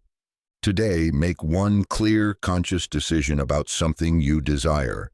Write it down once with clarity and conviction. Then speak nothing more about it, not to yourself, not to others. Instead, enter a silent agreement with the universe. It is done. Hold that inner certainty throughout the day. Do not seek signs. Do not look for validation. Let silence hold the space. Observe how ease begins to replace effort, how answers arrive without prompting, how your energy feels focused and preserved. Elias never advertised his gifts. He didn't need to. His silence carried more than his words ever could. In the same way, your results are not born from declarations, but from the unshakable trust you hold in the space between. Choose. Then fall silent. That is the secret. Practice the ritual of resonant silence, a 3-day guide to observe your world, mirroring your internal calm. In the spring of 1937, a schoolteacher named Clara Bell retreated to a quiet cabin in the Colorado mountains after a year of personal upheaval. She didn't bring books or music or even a journal, just a kettle, a blanket, and herself. The first day she fidgeted, the second day she wept. But by the third day, something shifted. The wind outside seemed to soften. Birds approached the windowsill. She felt as if the world around her had tuned itself to her breath. That weekend, she wrote just one sentence in the snow with her finger. Silence speaks and the world listens. You see, your inner state is not sealed inside you. It radiates, it communicates, it creates. The universe, like a tuning fork, vibrates in harmony with your dominant frequency. And when your internal state is one of calm, clarity, and peace, the world cannot help but respond in kind. This is the purpose of the ritual of resonant silence, to make that principle visible. Not to force silence upon the world, but to become so aligned within that your external life begins to mirror your stillness. Day 1. Internal quiet. Spend this day watching your thoughts, not judging or silencing them, just observing. Speak less, move slowly. Avoid small talk or unnecessary conversation. Instead, listen to your breath, to the pauses between sounds. When a reaction rises, pause instead. Imagine your mind like a still lake, every thought a ripple. Let it settle. At day's end, record the shifts you notice in how people respond to you or how circumstances unfold. Day 2. Energetic containment. Today, guard your inner calm like sacred fire. Let no chaos enter your core. When someone speaks with urgency or fear, breathe instead of react. If challenges arise, respond slowly. Choose your words or choose none. Withdraw energy from the impulse to explain, fix, or control. Notice how life adjusts when you stop feeding external noise. Again, record your observations. Synchronicities, changes in tone, unexpected peace. Day 3. Mirror activation. On the final day, walk through the world as a vessel of stillness. Before entering any room or conversation, take 3 conscious breaths. Bring your awareness fully into the present moment. Smile gently. Speak only when aligned, and carry the quiet within you like a lighthouse in the dark. Watch as others soften around you. Listen as clarity replaces confusion. Track the evidence, delayed answers arriving, strangers showing kindness, obstacles easing. These are not accidents, they are reflections. Sacred insight, what you hold in silence, the world amplifies. Resonance does not begin outside, it begins in you. The ritual of resonant silence isn't about retreating from life. It's about tuning yourself so finely that life responds without resistance. When you learn to hold calm within, reality rearranges itself in harmony. The ritual is not an escape, it's an initiation into the truth that your presence is your power and your silence is your signal. Let the world mirror your stillness. Watch, it will. In the 1940s, a widow finds joy through stillness, not therapy. This chapter unveils the healing geometry of silence. In the spring of 1944, nestled in the outskirts of Asheville, North Carolina, lived Miriam Caldwell, a 58-year-old widow who had recently lost her husband to illness. They had been together for over 3 decades, a quiet life filled with routines, music, and handwritten letters. After his passing, the house felt unbearably silent. The radio no longer played. The kitchen clock ticked louder than ever. Friends urged her to seek therapy, but Miriam, introspective and unassuming, did something few understood. She sat in her garden.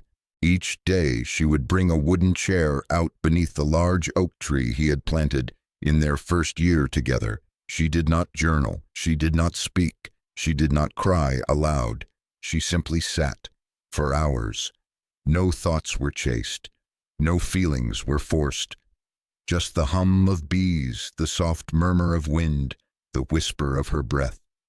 Weeks passed, then months. At first, neighbors pitied her. Then they began to notice something strange. She smiled more. Her posture straightened. Children waved to her, and she waved back. One morning she began singing to the birds a tune her husband used to hum. Without ever seeking help, she was healing. Without talking about her grief, it was shifting. You see, Miriam had entered what ancient sages once called the geometry of silence, a sacred pattern through which emotion rearranges itself into harmony. Unlike noise, which scatters energy, silence aligns it. It draws fragmented feelings into a single center, not to erase the pain, but to transform it. In silence, the soul begins to reorder its truth, not with language, but with resonance. The mind quiets, and what remains is something more elegant than explanation, a return to wholeness. This is the quiet alchemy Miriam had found. She was not avoiding grief. She was allowing it to dissolve and reshape itself in a field where no resistance existed, and slowly her inner world recalibrated. Sacred insight. Silence forms the sacred geometry where pain becomes pattern and pattern becomes peace. The practice. The stillness spiral. Find a place in nature or a quiet room. Sit without music, books, or distractions. Imagine your emotions, grief, stress, confusion, not as blocks to be solved, but as scattered pieces of a pattern. Let the silence act as the thread that draws them inward. Do not name your pain. Do not fix it. Just feel it inside the stillness. You'll begin to notice a shift. Not loud or dramatic, but soft, like the blooming of a flower no one planted. That is healing. Miriam never told the world how she healed, but when she began baking again, when she started leaving fresh-cut flowers on neighbors' porches, everyone felt it. Her silence had done what words could not.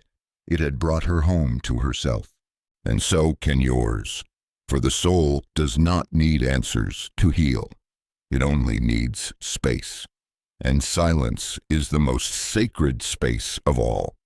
Not all silence is spiritual. Learn how to turn passive avoidance into activated intention. In the autumn of 1941, in the coastal town of Galway, Ireland, lived a woman named Nora Flynn. She was known for her gentleness, her quiet presence, and her way of listening more than speaking. To outsiders, Nora was serene, composed, a pillar of calm. But inside, Nora carried storms she never voiced, dreams she never pursued, truths she never expressed, pain she never processed. When her husband passed unexpectedly, Nora said little. When her sister moved away, she offered only a polite farewell. When the opportunity came to sell her hand-woven linens in a growing Dublin boutique, she declined quietly, telling herself it wasn't the right time. But time kept passing, and Nora's silence became not peace, but paralysis. Kenji's flowers bloomed not because he asked them to, but because he became the environment in which blooming was the only possibility. So it is with your goals. When you align your frequency with quiet certainty, the universe doesn't need to be told. It already knows, and it responds effortlessly. Learn the art of pre-verbal creation. Reality responds before words are even formed. In the quiet mornings of 1944, on the outskirts of Kyoto, a potter named Sora would rise before dawn, long before speaking a single word. He would light incense, sweep his small studio, and sit facing a window that framed the eastern sky. His tools remained untouched. His hands rested on his knees. He wasn't thinking of clay. He wasn't planning his work. He was feeling it. The bowl, the vase, the curve of the handle, it all came to him before language, before thought. His breath slowed, his awareness expanded, and within that still, wordless space, a shape would arise in his heart.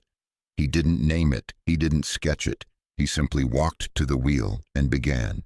The forms that emerged from his kiln became known across Japan, not for their perfection, but for their essence, as if they had not been made, but remembered.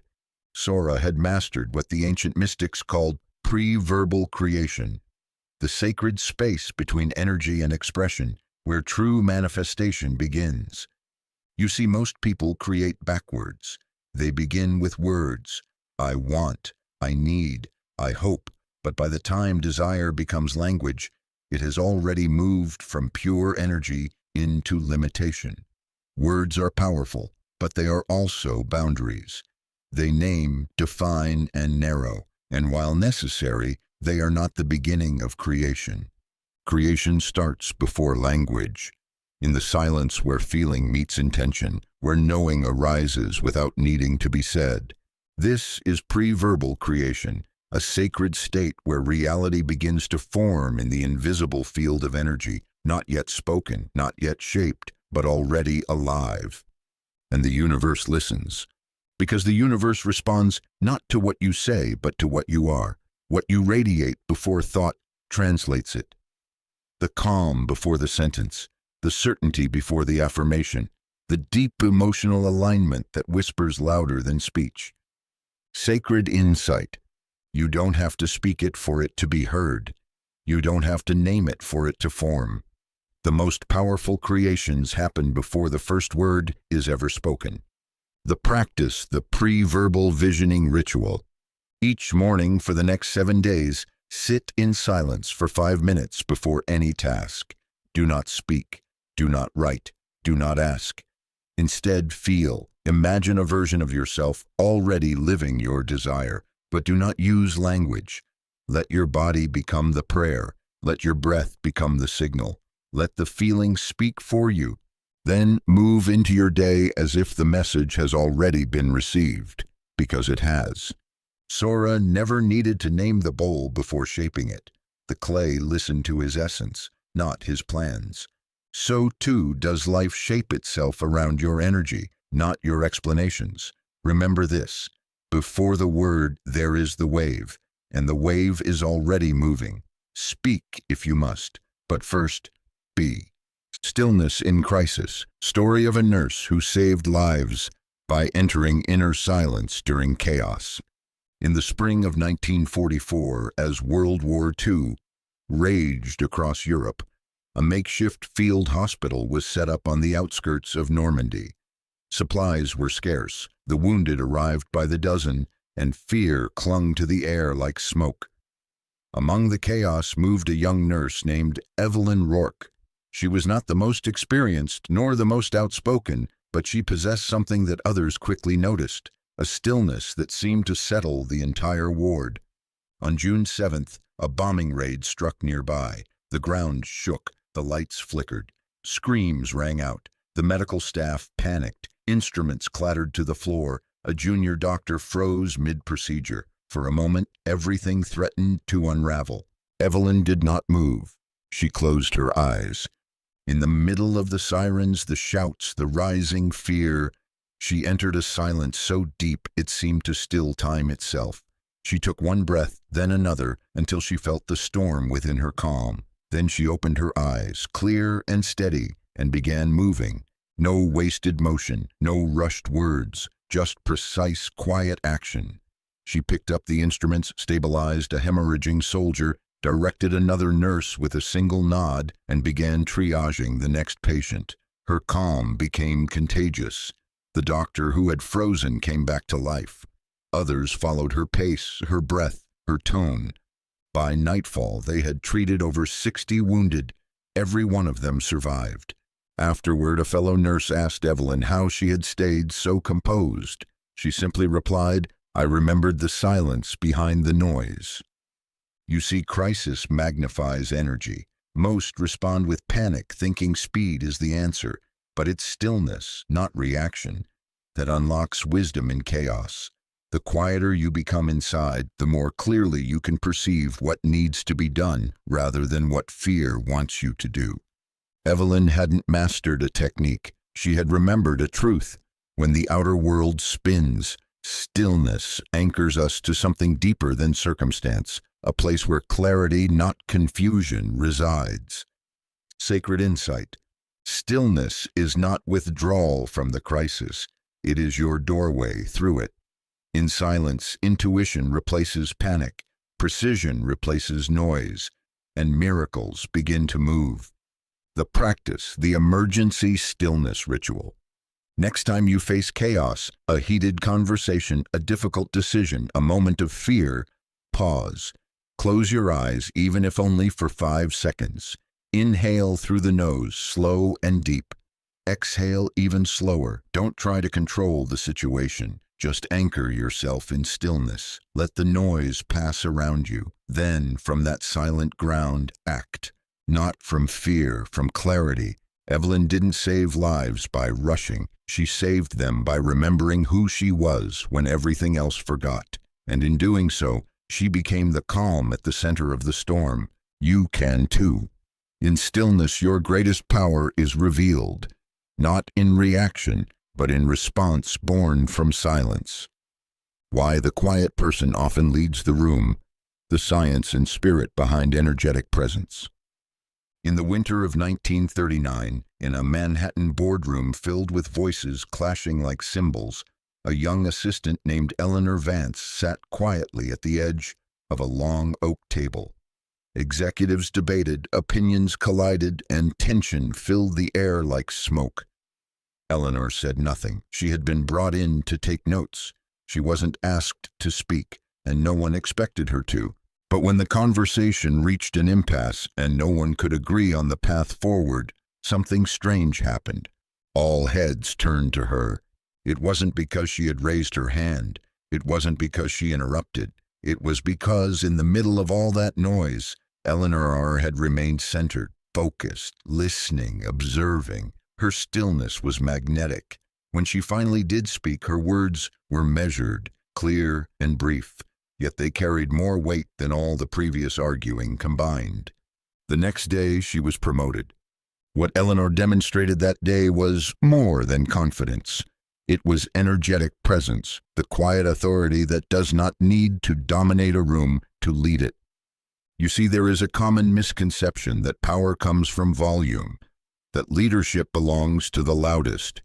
But true influence is not broadcast. It is embodied. And silence, when rooted in alignment and self-assurance, emits a signal stronger than speech. Science confirms this. Studies in social psychology show that people subconsciously respond to nonverbal cues more than verbal ones. Calm posture, steady breathing, and deliberate movement signal confidence and leadership at a primal level. When someone is deeply present, not distracted, not performing, others naturally defer to them, often without knowing why. Spiritually, this is even more profound. Silence creates space. It makes room for others to feel seen, heard, and grounded. In a world of noise, the person who does not try to prove themselves radiates certainty. And certainty, not dominance, creates trust. Eleanor's quiet strength wasn't an act. It was the product of a deep internal alignment, a knowing that she didn't need to chase respect. She embodied it. Sacred insight. The room follows the energy, not the noise. True leadership flows from centered stillness, not forced attention. The practice, the presence anchor ritual. Before your next meeting, gathering, or social event, spend 5 minutes in stillness. Feel your breath. Imagine a golden thread connecting you to the center of the earth. Say silently, "I am here, I am steady, I am enough." Enter the room with quiet awareness. No need to perform, just be. Speak only when moved by clarity, not by pressure. Watch how others begin to lean toward your presence. You don't need to fill space to influence it. You don't need to command attention to lead. You only need to anchor yourself so deeply in your truth that others feel it without a word. Eleanor didn't seize power, she attracted it. So can you. Because in a world addicted to noise, stillness stands out. And the quietest one in the room often holds the deepest command. How to transmit intent silently and still see your world respond in detail. In the spring of 1939, a tailor named Mikhail Antonov worked in a small, sunlit corner of Warsaw. He rarely spoke. Customers noted how he would simply nod at their requests, glance once at their body, and begin working. Somehow, what they envisioned, even if they couldn't fully articulate it, appeared in the final garment, as if he had read their minds. But Mikhail wasn't psychic. He understood something most do not. Intent does not require words. It travels through energy. He approached each stitch not with mental chatter or verbal planning, but with pure, silent focus. "I sew the feeling," he once wrote in a personal notebook, "not the fabric." Years later, long after his reputation had spread across Europe, Mikhail was asked to teach apprentices. Many wanted to know his method, his secret, but the only instruction he gave was this: hold the outcome in your body, then let your hands obey your silence. This is the art of silent transmission. Most people believe they must speak, post, or announce their intentions to make them real. But the universe does not respond to declarations alone. It responds to coherence. The more completely you embody your intent, without doubt, without need for proof, the more fully the world conforms to it. Your field, your presence, your still certainty, these are your true commands. When you hold a clear intention in silence, you become like a tuning fork. The external world, whether people, events, or opportunities, begins to vibrate to your unspoken signal. You don't have to convince others. You don't even have to explain yourself. Life feels your frequency before it hears your words. Sacred insight. True intent is felt, not said. The quieter your certainty, the louder the universe responds. The practice, the silent transmission ritual. Each morning choose one intention, not a goal to chase, but a frequency to become. For example, I am received with grace wherever I go. Sit in stillness for 3 minutes and visualize this outcome not as a future event, but as your present state. Feel it in your breath, your posture, your energy field. Do not speak it aloud. Do not write it. Simply be it. As you go through your day, hold this inner alignment without revealing it. Watch how people respond differently, how situations begin to mirror your silent command. Take note not of what you say, but of what you receive. This is not about hiding, it's about broadcasting through being. Mikhail never once described what he was doing. He didn't need to. His silence carried the signal. His intent shaped the cloth. And his clients somehow always received exactly what they'd hoped for. So will you. You do not need to shout. You only need to know. Transmit through stillness. Live from your intention. Let the world recognize you, not because you declared it, but because you are it. Practice the 7 sacred silences, a ritual for aligning each day with invisible power. In a hidden monastery tucked into the Himalayan foothills, there is no bell to signal prayer, no chant to mark devotion.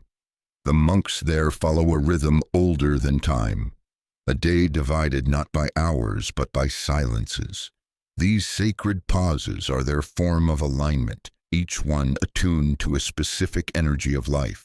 The words are sparse within their walls, the air hums with a quiet power, as if reality itself bends to their calm. This is the origin of the 7 sacred silences, a daily ritual designed not to add noise to your day, but to restore your alignment with the unseen intelligence that governs all creation. Each silence is simple, brief, but precise. Like tuning an instrument, these pauses recalibrate your energy and sharpen your inner signal. Silence of awakening. Before the world enters your awareness, before your phone, before thought, sit up and breathe. Do not speak. Let the moment greet you. This silence roots you in your original state, unburdened, powerful, whole. Silence of intention. Before your first task, pause. In stillness, feel your direction, not goals, not pressure, but energetic purpose. Speak no affirmations, simply hold the frequency of what you wish to embody. This silence directs your current. Silence of mid-motion. In the rush of the day, stop. Even for 1 minute, feel your breath. This silence breaks the trance of momentum and returns you to presence. The more present you are, the more power flows through you. Silence of observation. During a conversation, before you reply, pause. Don't fill the space. Let silence do the work. What emerges in that stillness, intuition, empathy, truth, is more valuable than anything you could rush to say. Silence of surrender. When plans shift or resistance appears, enter silence before reacting. This silence transmutes frustration into power. It teaches the art of energetic non-resistance, where life begins to flow again. Silence of reflection. As the sun begins to set, take 5 minutes to sit with the day. Don't review it with judgment, just feel. This silence allows integration. It closes open loops and frees your system from mental clutter. Silence of return. Before sleep, lie in stillness. No screens, no words, just breath and presence. Let yourself return to the field, reabsorbed in the vast intelligence that guides your unfolding. These 7 silences are not rituals of discipline. They are alignments of frequency. They do not control your day. They tune you to the greater rhythm already flowing beneath the noise. Sacred insight. Power doesn't come from doing more. It comes from being more aligned. And silence is the most direct path to alignment. The practice. 7 sacred silences. Begin tomorrow. Choose even one silence to observe. Notice how the day rearranges itself around your quiet. Add more each week. Let them become your invisible structure. The world measures progress in noise, but the soul measures it in stillness. When you honor these silences, life begins to honor you, not through words, but through wonders. Silence amplifies intuition. This chapter shows how to hear and follow your internal guide without doubt. In the autumn of 1933, in a quiet coastal village in Nova Scotia, lived a midwife named Elise Tremblay. For decades, she delivered children by lantern light without modern equipment or formal training. Yet her reputation reached far beyond the village. Mothers swore she had a 6th sense, knowing when to arrive, what to do, and how to save lives when others would have faltered.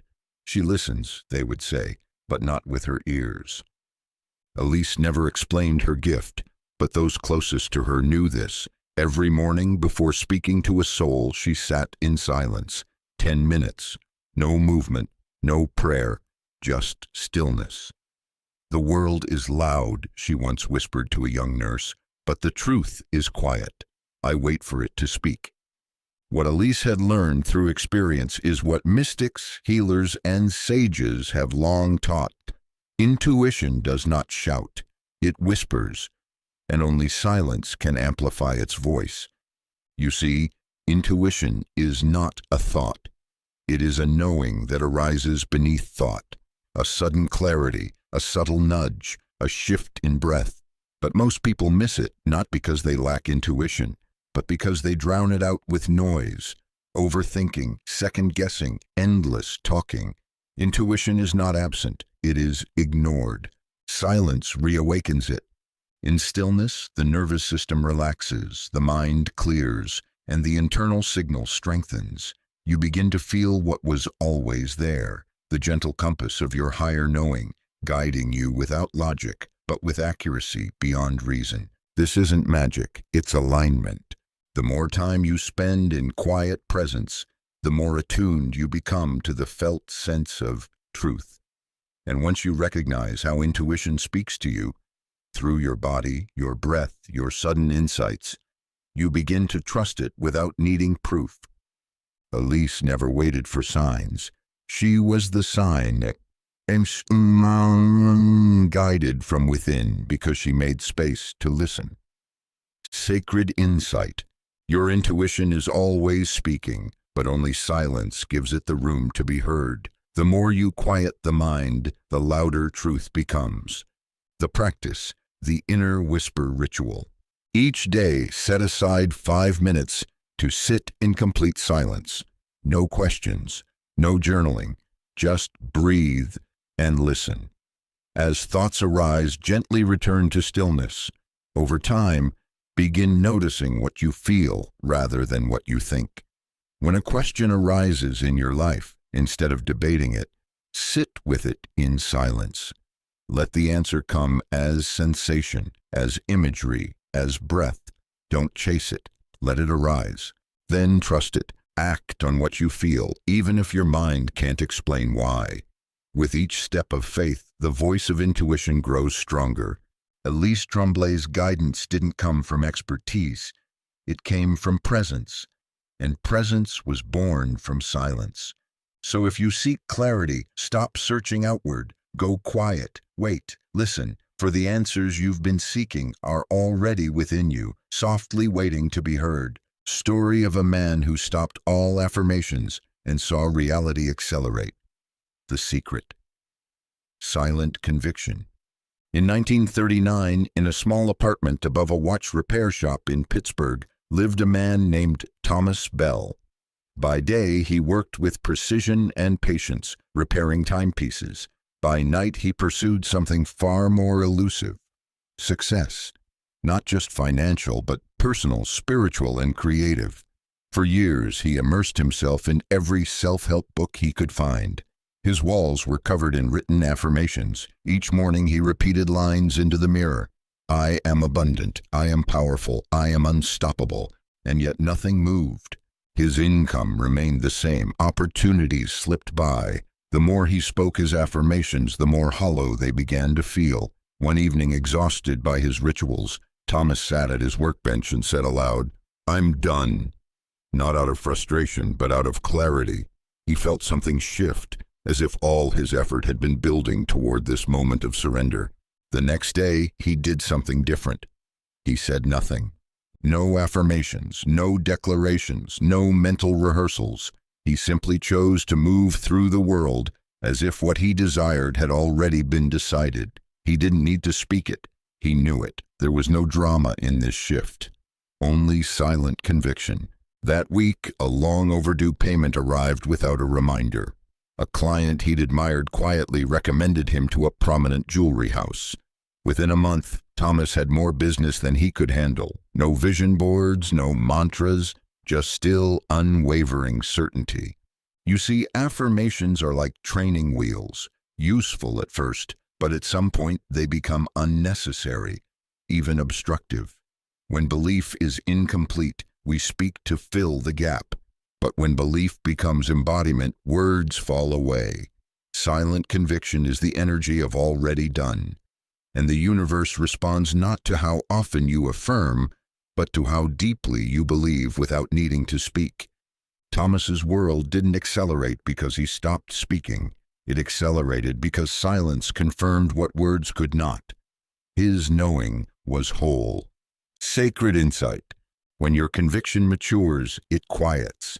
You no longer try to prove, declare, or repeat. You become. And reality matches what you no longer need to explain. The practice, the silence embodiment ritual.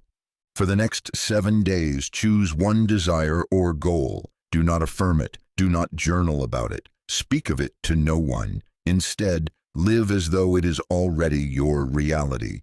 Feel no need to announce. Let your energy be the only signal. Walk, work, eat, breathe, silently aligned. Let your actions reflect the truth you no longer voice. Observe how life responds. Thomas never criticized affirmations again. He simply outgrew the need for them, And in doing so, he discovered a power deeper than repetition, a presence rooted in absolute being. You don't have to shout your dreams to make them real. You only have to become the version of you who no longer questions them. And when you do, the world listens to the silence and answers it. When silence becomes your language, life becomes fluent in miracles. In 1944, in the quiet town of Bellflower, Indiana, lived a woman named Clara Emmons. A widow and gardener, she spent most of her days tending soil, walking barefoot in the morning dew, and speaking very little. Not because she was shy, but because after the passing of her husband, something within her changed. She began to feel life not through words, but through stillness. Neighbors called her strange. She didn't gossip at the market. She didn't join in town chatter. But whenever someone fell ill, Clara was the first to arrive, calm, clear, and somehow always knowing what to do. People began to notice. The more silent she became, the more things seemed to move around her. Crops grew stronger in her garden. Lost animals wandered back to her porch. Strangers, unsure why, found themselves comforted just by her presence. Clara never asked for much. She didn't chase opportunity or beg for answers. Yet life flowed toward her with surprising precision, as if the universe itself spoke her native tongue. That tongue was silence. You see, silence is not the absence of sound. It is the presence of alignment. When silence becomes your way of being, your field becomes clear, your energy becomes ordered, your intention becomes unmistakable. And the universe, which speaks in vibration, not language, responds to you like a tuning fork to its match. Most people flood their lives with noise, verbalized desires, endless thoughts, constant searching. But miracles are not attracted to noise. They require space. They arrive when we become receptive, not when we become louder. Silence is receptivity. It is the language of surrender. It is the home of miracles. Clara's life was not built through ambition. It was shaped by communion with nature, with inner knowing, with the unspoken intelligence that weaves miracles into ordinary days. She once said to a young neighbor who asked how she always seemed so lucky, "I don't speak to life, I listen to it. That's how it knows what I need." Sacred insight. When you stop talking at life and start listening to it, the miraculous becomes your mother tongue. The practice, the miracle listening ritual. For the next 3 mornings, begin your day with 10 minutes of complete silence. No intentions, no affirmations, no mental agendas. Simply listen. Listen to the room, to your body, to the breath, and then, beyond sound, listen for the feeling beneath it all, the presence, the quiet current that always flows, even when unnoticed. Throughout your day, speak only when words serve truth. Resist the urge to explain, defend, or fill space. Observe how life responds, how ideas arrive unprompted, how timing becomes perfect, how help shows up without your asking. When silence becomes your language, you move in rhythm with the divine. You don't force outcomes. You feel them forming. You don't demand signs. You recognize them. Clara never chased miracles. She created the space in which they could land. So can you. Because when your stillness becomes fluent, so does the universe. And life finally begins to speak back. How the universe tests your quiet resolve, and how to stay firm when the world gets loud. In the winter of 1942, in the small town of Ashcroft, Pennsylvania, a man named Daniel Brooks made a decision that would change his life. After years of working in a factory, he chose to open a woodworking studio. Not for profit, but for peace. He had no investors, no publicity, and no loud promises. Just a quiet knowing, this is mine to build. For the first few weeks, he crafted each piece with care. He didn't advertise, he didn't network. He held his intent like a steady flame in his chest, trusting that if he remained aligned, the right people would come. And at first, it seemed to work. A few local customers appeared. Encouragement flowed. The vision began to take shape. Then the noise arrived. A neighbor warned him he'd fail without getting the word out. His brother offered unsolicited advice. Bills began to pile up. Doubt crept in like a cold draft through the walls. Be realistic, they said. Get a part-time job. Do something safer. The world got loud, but Daniel stayed quiet. He would rise each morning, touch the polished wood of his workbench, and reaffirm, in silence, the truth he knew before others spoke. And then he would build. 3 months later, a journalist from Philadelphia passed through town, saw Daniel's work, and featured him in a Sunday paper. Within weeks, orders came from across the state. His shop flourished, not because he fought the noise, but because he never abandoned his stillness. You see, when you hold an intention in silence, the universe will often send tests, not to break you, but to anchor you. External pressure, conflicting opinions, delays, and distractions aren't signs of failure. They're invitations to deepen your knowing. Not all noise is resistance. Sometimes it is refinement. Sacred insight. Every sacred intention must pass through noise to prove its silence. The question isn't whether the world will get loud, but whether you will still listen to yourself when it does. The practice, the anchored flame ritual. Think of an intention you've held silently, something personal and real. Now imagine the voices that challenge it, doubt, fear, external opinions. For each one, pause and ask, does this voice know what I know? If not, thank it, and return to silence. Spend 5 minutes today in stillness, holding your intention like a flame cupped between your palms. No explaining, no adjusting, just presence. Feel the strength of knowing without needing validation. When the world gets loud, your job is not to shout louder. It is to return to your center again and again. Daniel didn't succeed by out-talking his critics. He succeeded because his quiet resolve spoke louder than their fear. So will yours. Let the world test you. Let it question you. Let it roar if it must. But you, stay silent. Stay sure. Stay rooted. For those who hold their peace when the winds rise are the ones who call the future into form. The rhythm of still success. Why the most aligned results happen without noise or struggle. In the summer of 1942, in a quiet district of Lyon, France, lived Etienne Dubois, a pastry chef unlike any other. While neighboring bakers shouted specials from storefronts and lined their windows with signs, Etienne did none of this. He never advertised, never competed, never rushed. He simply baked, with presence, with care, and most of all, in silence. He opened his shop at dawn, kneading dough with slow, intentional movements. He greeted each customer with soft eyes and few words. Those who came to his door said the air inside felt different, calm, warm, magnetic. His pastries sold out by mid-morning, always, without noise, without effort. When a curious journalist once asked Etienne for his secret to success, the baker smiled and replied, "I don't chase the rhythm of the world. I follow the rhythm of truth, and truth doesn't struggle."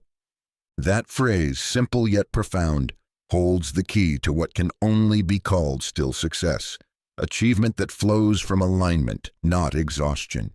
Most people are taught that success comes through pushing, proving, and performing. That louder wins, that faster is better, that if you're not working, you're falling behind. But this belief leads to a life of burnout, where achievement feels hollow and progress demands sacrifice. Still, success is different. It honors timing over urgency. It values precision over volume. It trusts that what you are aligned with will meet you, without the need for struggle. You see, the universe doesn't respond to effort. It responds to resonance. When your energy, your intention, and your actions are in sync, results emerge with a rhythm that feels natural, not forced. This rhythm is like a current beneath the surface of your life. When you're still enough to feel it, you're carried. When you fight it, you exhaust yourself. swimming against your own destiny. Etienne understood this.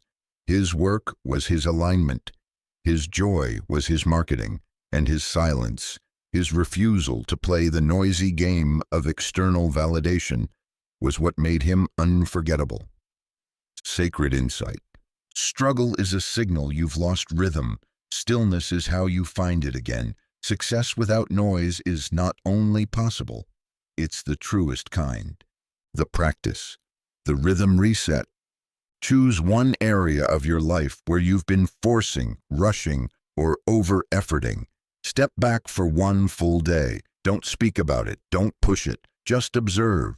Feel into what would happen if you moved at the pace of peace, not panic.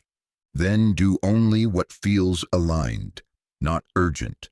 Notice how the results begin to shift, how the world meets you halfway, how clarity returns. Still, success isn't passive, it's powerful. It doesn't shout, it attracts. It doesn't hustle, it harmonizes. When you trust your inner rhythm over the world's demands, you stop chasing results and start becoming the kind of person to whom success naturally flows. In silence, your rhythm is restored, and in that rhythm, everything you seek begins to arrive, quietly, steadily, and on time. Story of a CEO who held weekly silent visioning and turned his startup into an empire. In 1951, tucked inside a modest second-floor office in San Francisco, a young entrepreneur named Raymond Cole sat surrounded by invoices, product sketches, and piles of unanswered letters. His startup, a mail-order electronics company, was barely surviving. The competition was fierce, his investors were restless, and his team was burning out. Every week brought more decisions, more noise, more urgency, and yet nothing was moving forward. One evening, after a grueling board meeting, Raymond walked alone along the bay. The fog curled around the bridge, the city lights flickering through the haze. In that moment of exhaustion, he realized he couldn't hear himself anymore, not the voice of reason, nor the vision that once called him to begin this company. All he heard was static. So, he stopped. The next morning, Raymond arrived early to the office. He closed the door, turned off the lights, and set a timer for 30 minutes. No phone, no agenda, no thinking, just silence. For the first few minutes, his mind buzzed like a broken radio. Worries, lists, projections. But slowly, the static softened. Breath slowed. Images began to emerge. Not numbers, not strategies, visions. He saw the brand not as it was, but as it could be. Elegant, streamlined, expansive. He saw a future storefront in New York. He saw product designs that hadn't yet been imagined. When the timer rang, he opened his eyes with clarity sharper than any meeting had ever brought. From that day on, Raymond instituted what would become a weekly ritual, silent visioning. Every Friday morning, before a single conversation or task, he sat alone in silence and allowed his vision to lead. He didn't think. He watched. He didn't force. He received. Soon, he invited his leadership team to do the same. Reluctantly at first, they agreed. But within months, things began to shift. Strategies emerged more fluidly. Marketing aligned with authenticity. Products became more intuitive. And the company, once struggling for direction, found momentum. Within 5 years, Raymond's small operation had expanded into 3 states, then across the country, eventually becoming one of the most respected names in consumer electronics by the early 1960s. He attributed his success not to marketing genius or luck, but to one practice. The greatest clarity comes from the quietest room. Sacred insight. Vision is not built through force, but through space. When you allow silence, the future reveals itself. The practice silent visioning session. Once a week, set aside 30 minutes in complete silence. Sit with your eyes closed and ask nothing. Simply see. Let the future rise as feeling, as image, as inner direction. No judgment, No editing, just witness. Afterward, jot down what came, not to plan, but to anchor. You are not here to invent your vision. You are here to receive it. And silence is the channel through which it travels. Raymond didn't build an empire by shouting over the noise. He built it by listening beneath it, until the future whispered back. Use silence to magnetize your tribe. How people recognize authenticity before you speak. In the autumn of 1948, in a quiet village in northern Wales, a man named Owen Price opened a tiny studio for handcrafted walking sticks. There was no grand opening, no advertisement. He put a small wooden sign on the door and went to work. Day after day, Owen carved in silence, windows open to the sound of the wind and birds. He spoke little, welcomed those who wandered in with a warm smile and gentle eyes, but offered no pitch or explanation. At first, few noticed, but then something curious happened. A traveler stopped in, drawn not by signs or prices, but by something he couldn't name. He bought a stick and told a friend. That friend came, then another. Within months, Owen's studio became a quiet gathering place for artists, thinkers, and wanderers. His walking sticks sold out before he could finish them. People said his presence felt like home, though he rarely spoke more than a few words. Owen's power was not charisma in the traditional sense. It was resonance. His silence wasn't empty. It was full of truth. He wasn't trying to impress or convince. He simply was. And in that authentic stillness, people recognized themselves. They felt safe, seen, aligned. You see, people don't follow words, they follow energy. Before you ever speak, others feel your frequency. They register your presence long before your pitch. It's not the story you tell that draws your tribe. It's the unspoken alignment between who you are and what you stand for. Authenticity, when anchored in silence, becomes magnetic. This is the paradox. The more you chase followers, the more you repel them. But when you stand in silent authenticity, your energy does the calling. You don't need to shout, you don't need to convince. You simply need to embody the truth you no longer need to explain. Sacred insight. Your silence says more than your bio ever could. When you stop performing and start being, your tribe recognizes the quiet signal and finds you. The practice, the magnetic silence ritual. For the next 3 days, practice non-promotion. Instead of trying to get noticed, focus on being aligned. Let your presence in the room, online, or in conversation be a silent transmission of who you are. Say less, listen more.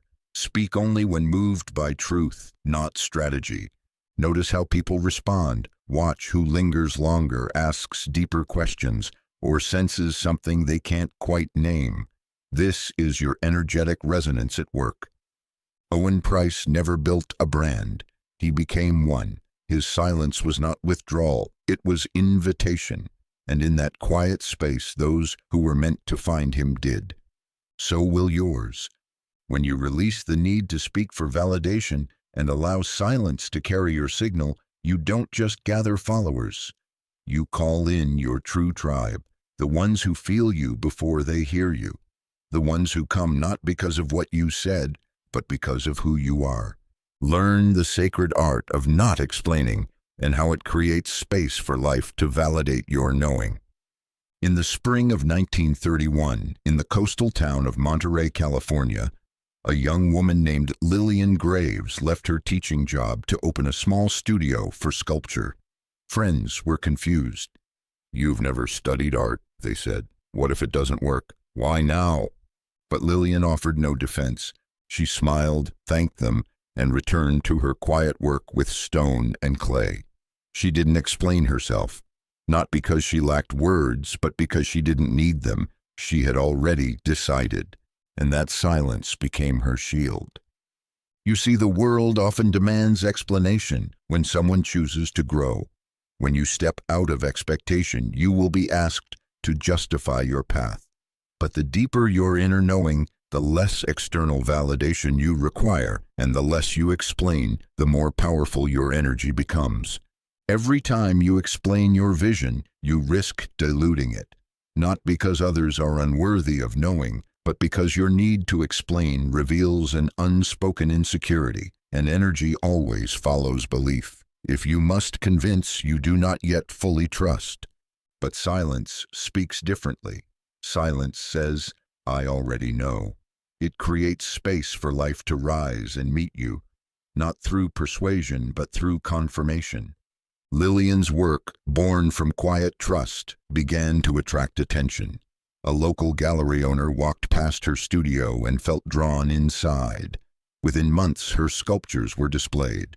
Within 2 years, her pieces were featured in exhibitions across the West Coast. She never advertised. She never pitched. She never explained why she left her teaching job. She just kept working in quiet alignment and let life answer for her. Sacred insight. When you stop explaining yourself, the universe begins to echo your certainty. The less you justify, the more your path is justified. The practice, the sacred silence of knowing. Identify one decision, desire, or direction in your life right now that you feel deeply, yet find yourself over-explaining to others. For the next 7 days, practice the sacred art of non-explanation.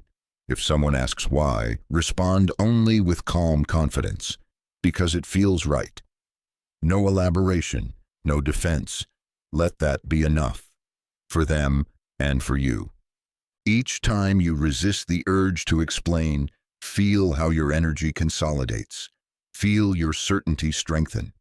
And then watch how life begins to validate you without your effort, through synchronicities, support, and results. Lillian taught no class on this. She simply lived it. Her refusal to explain wasn't arrogance, it was clarity. She knew what she was building. She didn't need the world to agree. And so, the world did. Eventually, unmistakably, and on her terms. So remember, explanation seeks approval, but certainty seeks nothing. It simply is. Practice this sacred restraint and watch how life rushes in to fill the space left by your silence, with proof, with presence, with power. How silence strengthens manifestation by protecting energy leaks. In the summer of 1944, in a coastal town near Monterey, California, a woman named Lillian Ames quietly began building her dream, a small seaside inn where artists, poets, and travelers could find rest and inspiration. She didn't tell anyone outside her closest circle. No social gatherings to boast of her plans. No announcements, no predictions, just quiet, focused action. Gathering materials, painting signs by hand, and slowly transforming an abandoned cottage into a sanctuary. When asked why she kept her plans private, Lillian smiled and said, "Dreams are like water in a wooden bucket. Talk too much and the slats loosen, the water seeps out." She understood something few grasp. Every time you speak of your desire, you expend a bit of its energy. Not all conversation is damaging, but most casual talk about goals leaks focus, dilutes power, and invites friction. You allow doubt in. You trigger questions you weren't ready to answer. You invite the energy of other people's beliefs.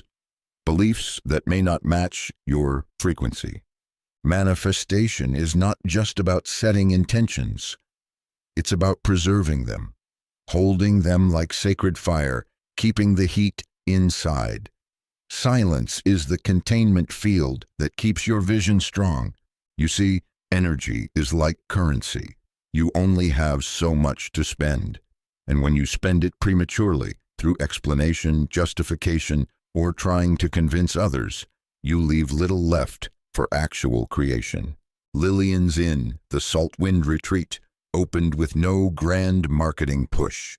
Just a hand-painted sign and quiet radiance. Within weeks, travelers were filling the rooms. Word of mouth spread. Artists left notes of gratitude tucked under teacups. She hadn't launched with noise. She had manifested through focused, protected energy. Sacred insight. Your manifestation strengthens in silence. Every moment you preserve your energy, your vision becomes more magnetic.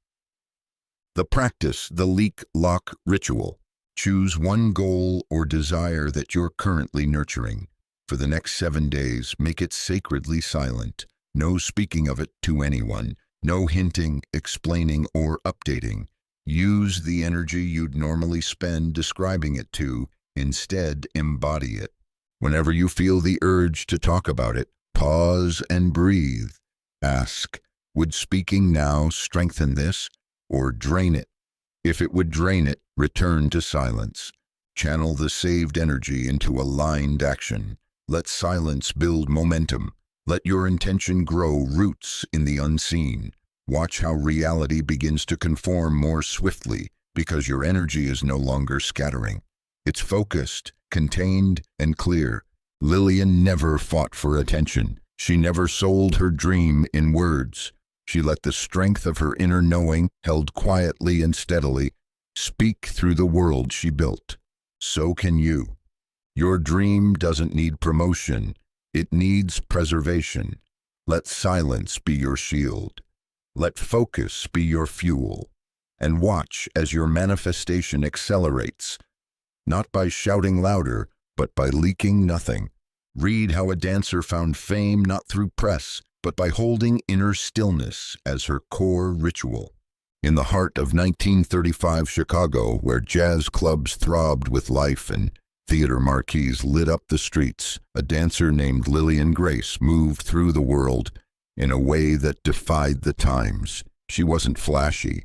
She didn't flirt with reporters or chase newspaper columns. In a city hungry for spectacle, she was an anomaly. Quiet, reserved, almost invisible beyond the stage. Yet night after night, her performances drew standing ovations. Her name spread in whispers, and eventually, without ever seeking it, fame found her. Lillian's style was different from the beginning. While other dancers rehearsed relentlessly, dissected choreography, and studied the competition, she did something else entirely. She sat in silence. Every afternoon before rehearsal, she would retreat to an empty corner of the theater, close her eyes, and breathe. 10 minutes. No movement, no thought of performance, just stillness. Her fellow dancers found it strange. "You should be practicing," they'd say. "You need to put yourself out there." But Lillian knew something they didn't. Her gift wasn't in her technique, though she had plenty. It was in her presence, and her presence didn't come from effort. It came from alignment. She called her silence her center. In it, she didn't visualize routines or rehearse steps. She simply dropped into herself, deeper than nerves, deeper than ambition. There, in that inner stillness, she touched something vast, something beyond the music, beyond the audience, beyond even her identity as a dancer. And when she stepped onto the stage, it showed. Her movements were not just graceful, they were magnetic. People couldn't look away. Her silence off stage translated to a kind of authority on stage, as if she were moving in sync with something larger than choreography. A reporter who attended one of her shows later wrote, "She dances like she's pulling music from the floor, not for attention, not for applause, but from a stillness the rest of us can only feel." Without hiring a publicist, without giving interviews, without marketing herself, Lillian Grace rose. Theater directors called her. Invitations arrived from cities she'd never visited. Fame circled her, not because she reached for it, but because she anchored herself in something deeper than desire, the silence of knowing who she was.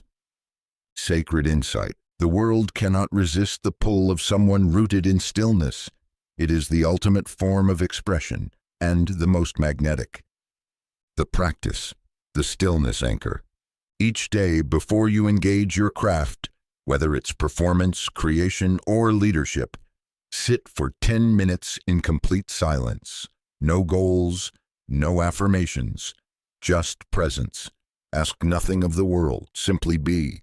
Let this silence become your ritual, your alignment, your core. Don't perform for attention. Create from connection. Lillian Grace never chased fame. She found her stillness and let the world come to her. When you do the same, your greatness doesn't need an introduction. It will be felt, wordlessly, powerfully, in every step you take. Read how a dancer found fame not through press, but by holding inner stillness as her core ritual. In the golden haze of 1935 Buenos Aires, where tango echoed from open windows and stages glittered with ambition, there was a dancer named Liana Morel. She didn't arrive with headlines or press agents. She didn't speak loudly in salons or vie for attention at the theater. She arrived with silence and stayed in it. Liana's performances were breathtaking, not because of technical flamboyance, but because of something subtler, deeper. On stage, her movements held a kind of gravity, as if every step was rooted in an invisible stillness. People said she danced like she came from the eye of a storm, calm, centered, impossible to look away from. What few knew was that before every performance, Liana would spend exactly 7 minutes alone in complete silence. No music, no talking, no warming up, just breath and being. It was her ritual, a sacred meeting with her inner core. She had learned this practice years earlier, not from a dance teacher, but from a monk she'd met on a quiet retreat in Patagonia. He told her, "The world doesn't move because you command it. It moves because you become still enough for it to flow through you." Liana took those words to heart. She stopped chasing recognition. She withdrew from self-promotion. While other dancers clamored for roles and rehearsed past exhaustion, she focused on alignment. When she danced, she let the silence inside her speak louder than the music. Her fame grew, not because she shouted, but because she resonated. One critic wrote, "She is not dancing, she is channeling." Another claimed, "Her stillness before the music begins is as captivating as the performance itself." Liana never corrected them. She never explained. She just kept dancing, with silence as her teacher, her compass, her rhythm. You see, the world doesn't respond to the loudest voice.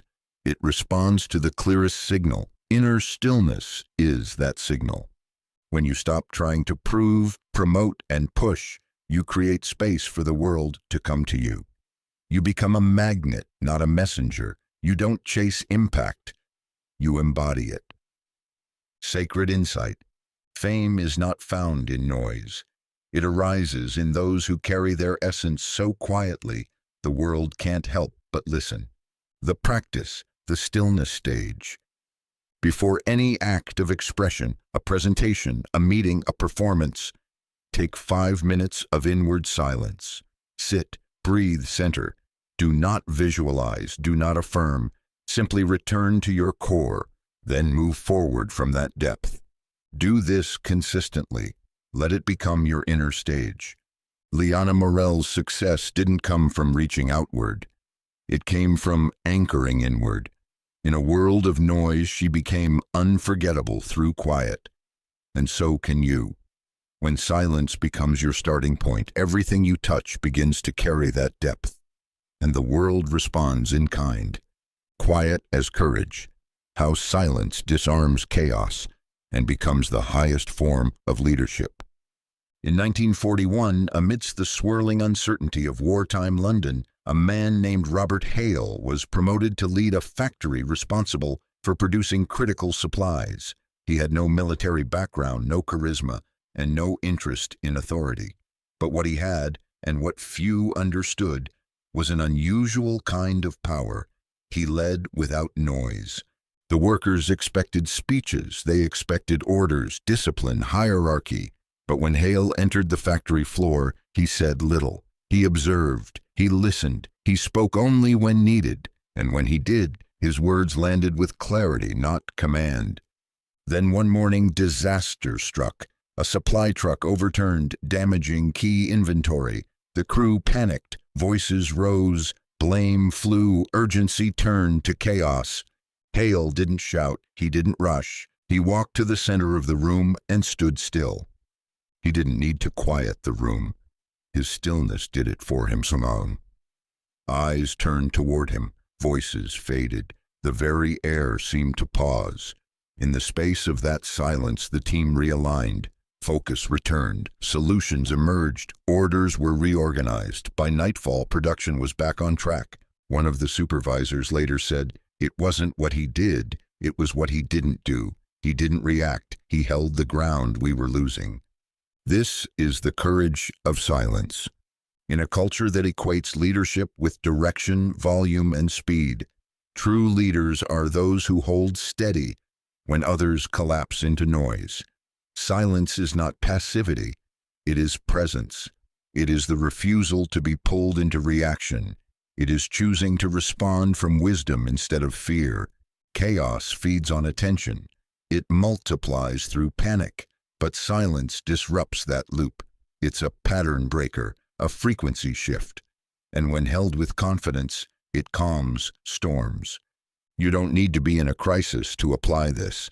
Whether you're leading a team, raising a family, or managing a project, your ability to hold silence in tension is your greatest form of influence. Sacred insight. Silence in chaos is not withdrawal. It is command without force. It turns confusion into clarity. The practice, the grounding pause. In your next moment of conflict, confusion, or pressure, pause. Do not speak immediately. Breathe. Center your awareness in your chest. Ask silently what needs to happen, not what needs to be said. Let your silence carry the message before your words do.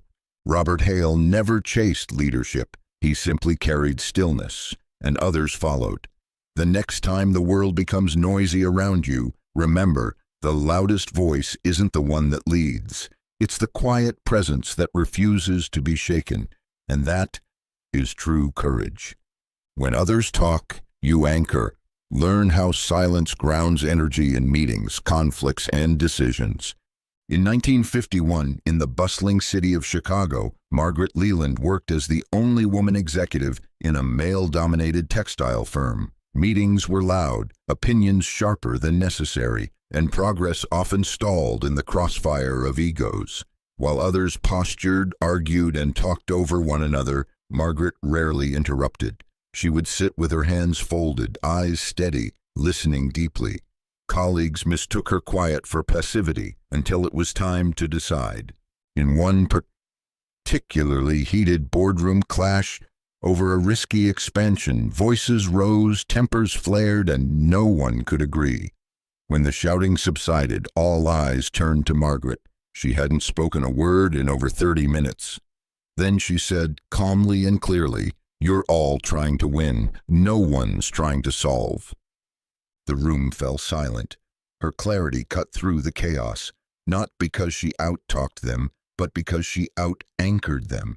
She had been listening, holding the space and allowing emotion to settle, and when she spoke, it mattered. The meeting ended with a unanimous decision. You see, silence is not submission.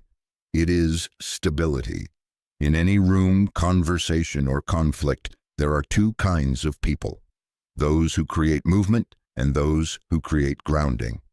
The talkers generate momentum, but it is the anchored, the silent observer who creates the space where real decisions are made. Silence in such moments isn't emptiness. It's presence. It signals that you're not swayed by emotion, not fighting for dominance, and not leaking energy to be heard. It shows restraint, wisdom, and quiet control. Others sense this. They may not know why they're drawn to your words, but they feel the weight behind them when you choose to speak. Sacred insight. When you don't rush to fill the space, you become the space. In that stillness, others soften, ideas land, and truth emerges. The practice, the grounded presence ritual. In your next meeting, conversation, or conflict, practice intentional silence. Don't speak to be heard. Speak only when what you say brings clarity, not just noise. Observe how others lean forward when you finally speak. Let your energy remain anchored. Slow breath, open posture, rooted gaze. This presence is your power. When emotions escalate, you do not match the volume. You remain the still point in the spinning room, the lighthouse, not the ship. Margaret's silence became her signature. People began to notice that meetings shifted when she was present, tensions eased, solutions formed, not because she controlled others, but because she controlled her own energy. Her silence created space for wisdom to rise, not just in her, but in everyone around her. You don't need to be the loudest voice to lead. Often, the strongest leader in the room is the one who doesn't need to speak first. Or often, they listen, they feel, they anchor. When others talk, you stay grounded. And in that grounded presence, you become the voice they remember. Silence is not loneliness. It is presence without interference. Learn to embrace it. In 1942, in the windswept hills of northern Wales, a war widow named Margaret Ellis moved into a small stone cottage overlooking the sea. With her husband gone and her children grown, many assumed she had exiled herself out of sorrow. Neighbors pitied her. "She must be so lonely," they whispered. But Margaret was not lonely. She was discovering something far more profound. Each morning, she walked the cliffs in complete silence.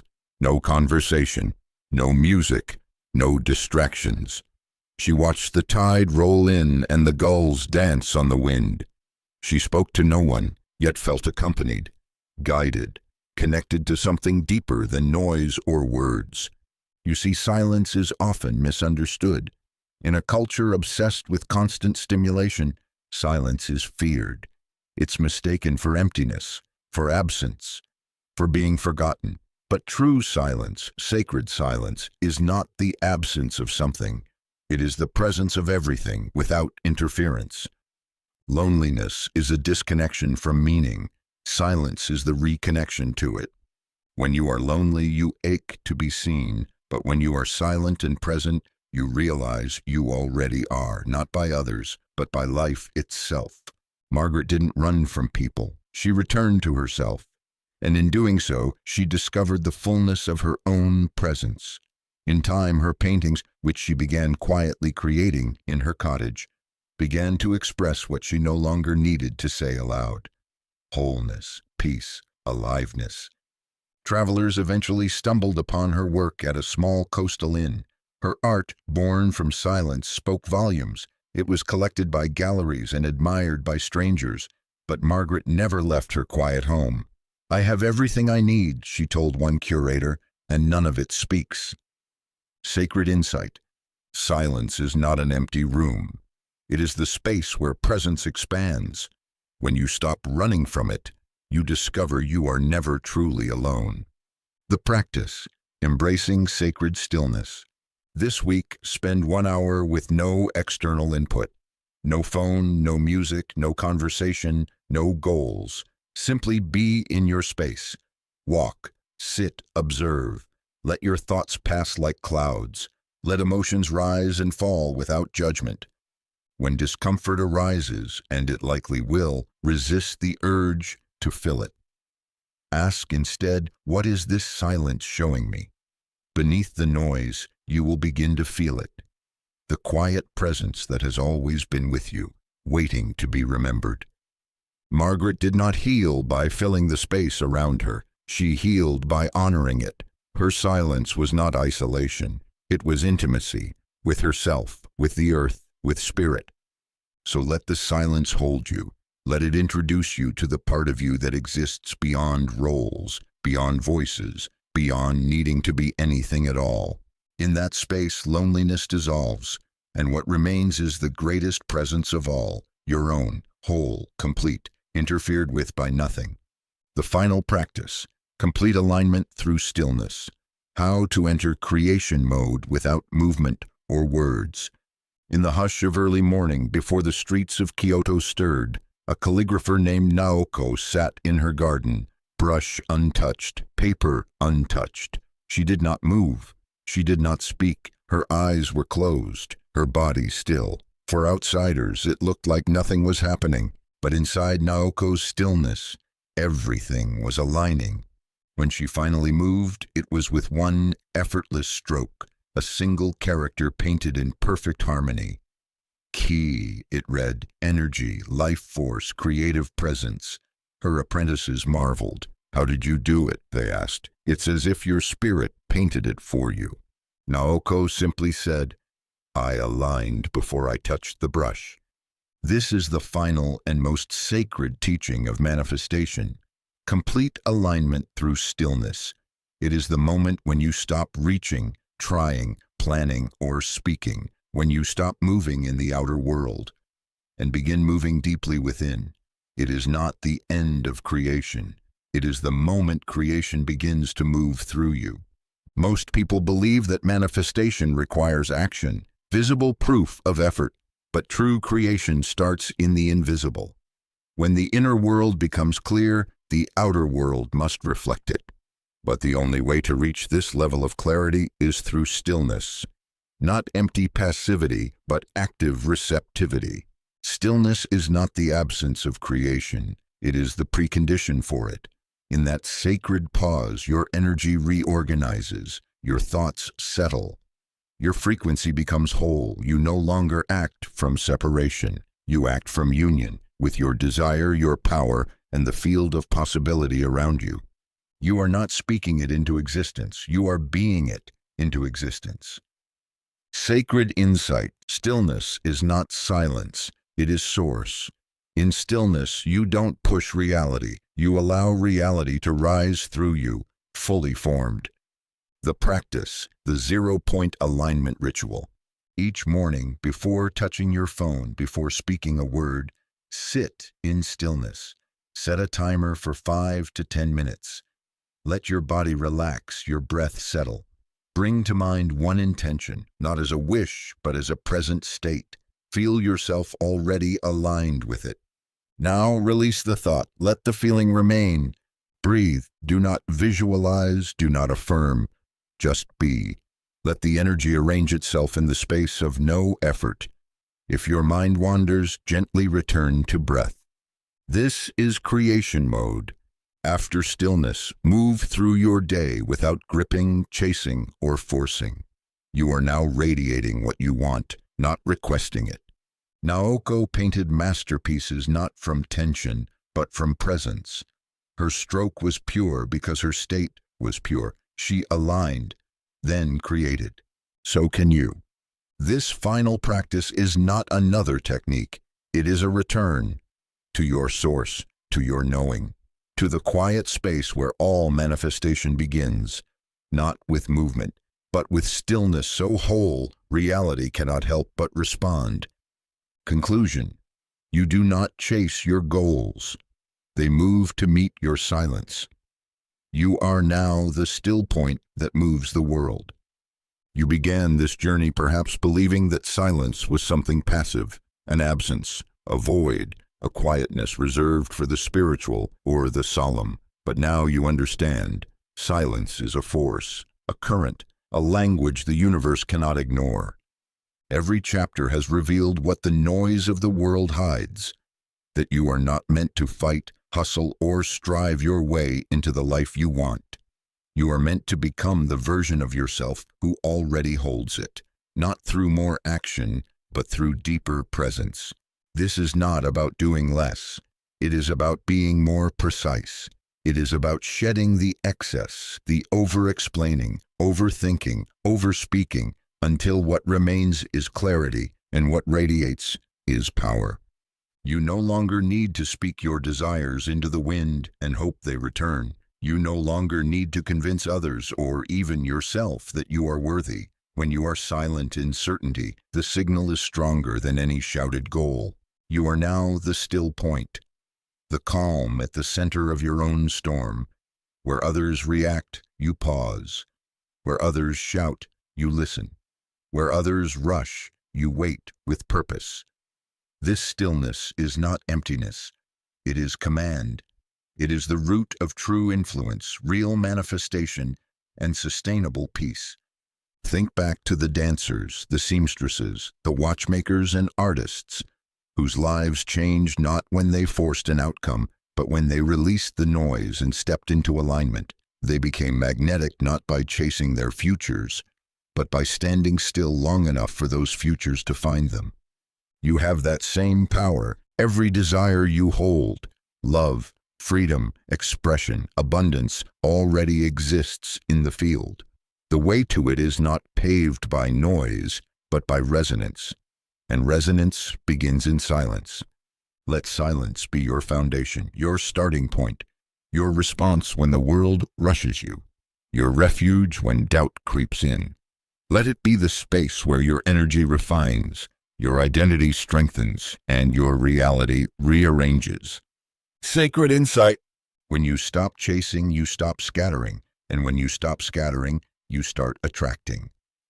The final practice, the still point invocation. Each morning, place your hand over your heart. Close your eyes.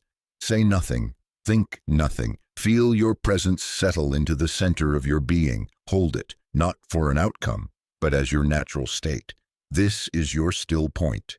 This is where reality bends to meet you. From this space, move through your day. Let every action, every word, every silence arise from this place. You no longer need to chase your goals. They know where to find you. For you are not the storm. You are not the noise. You are the stillness from which all power flows. The world moves because you do not.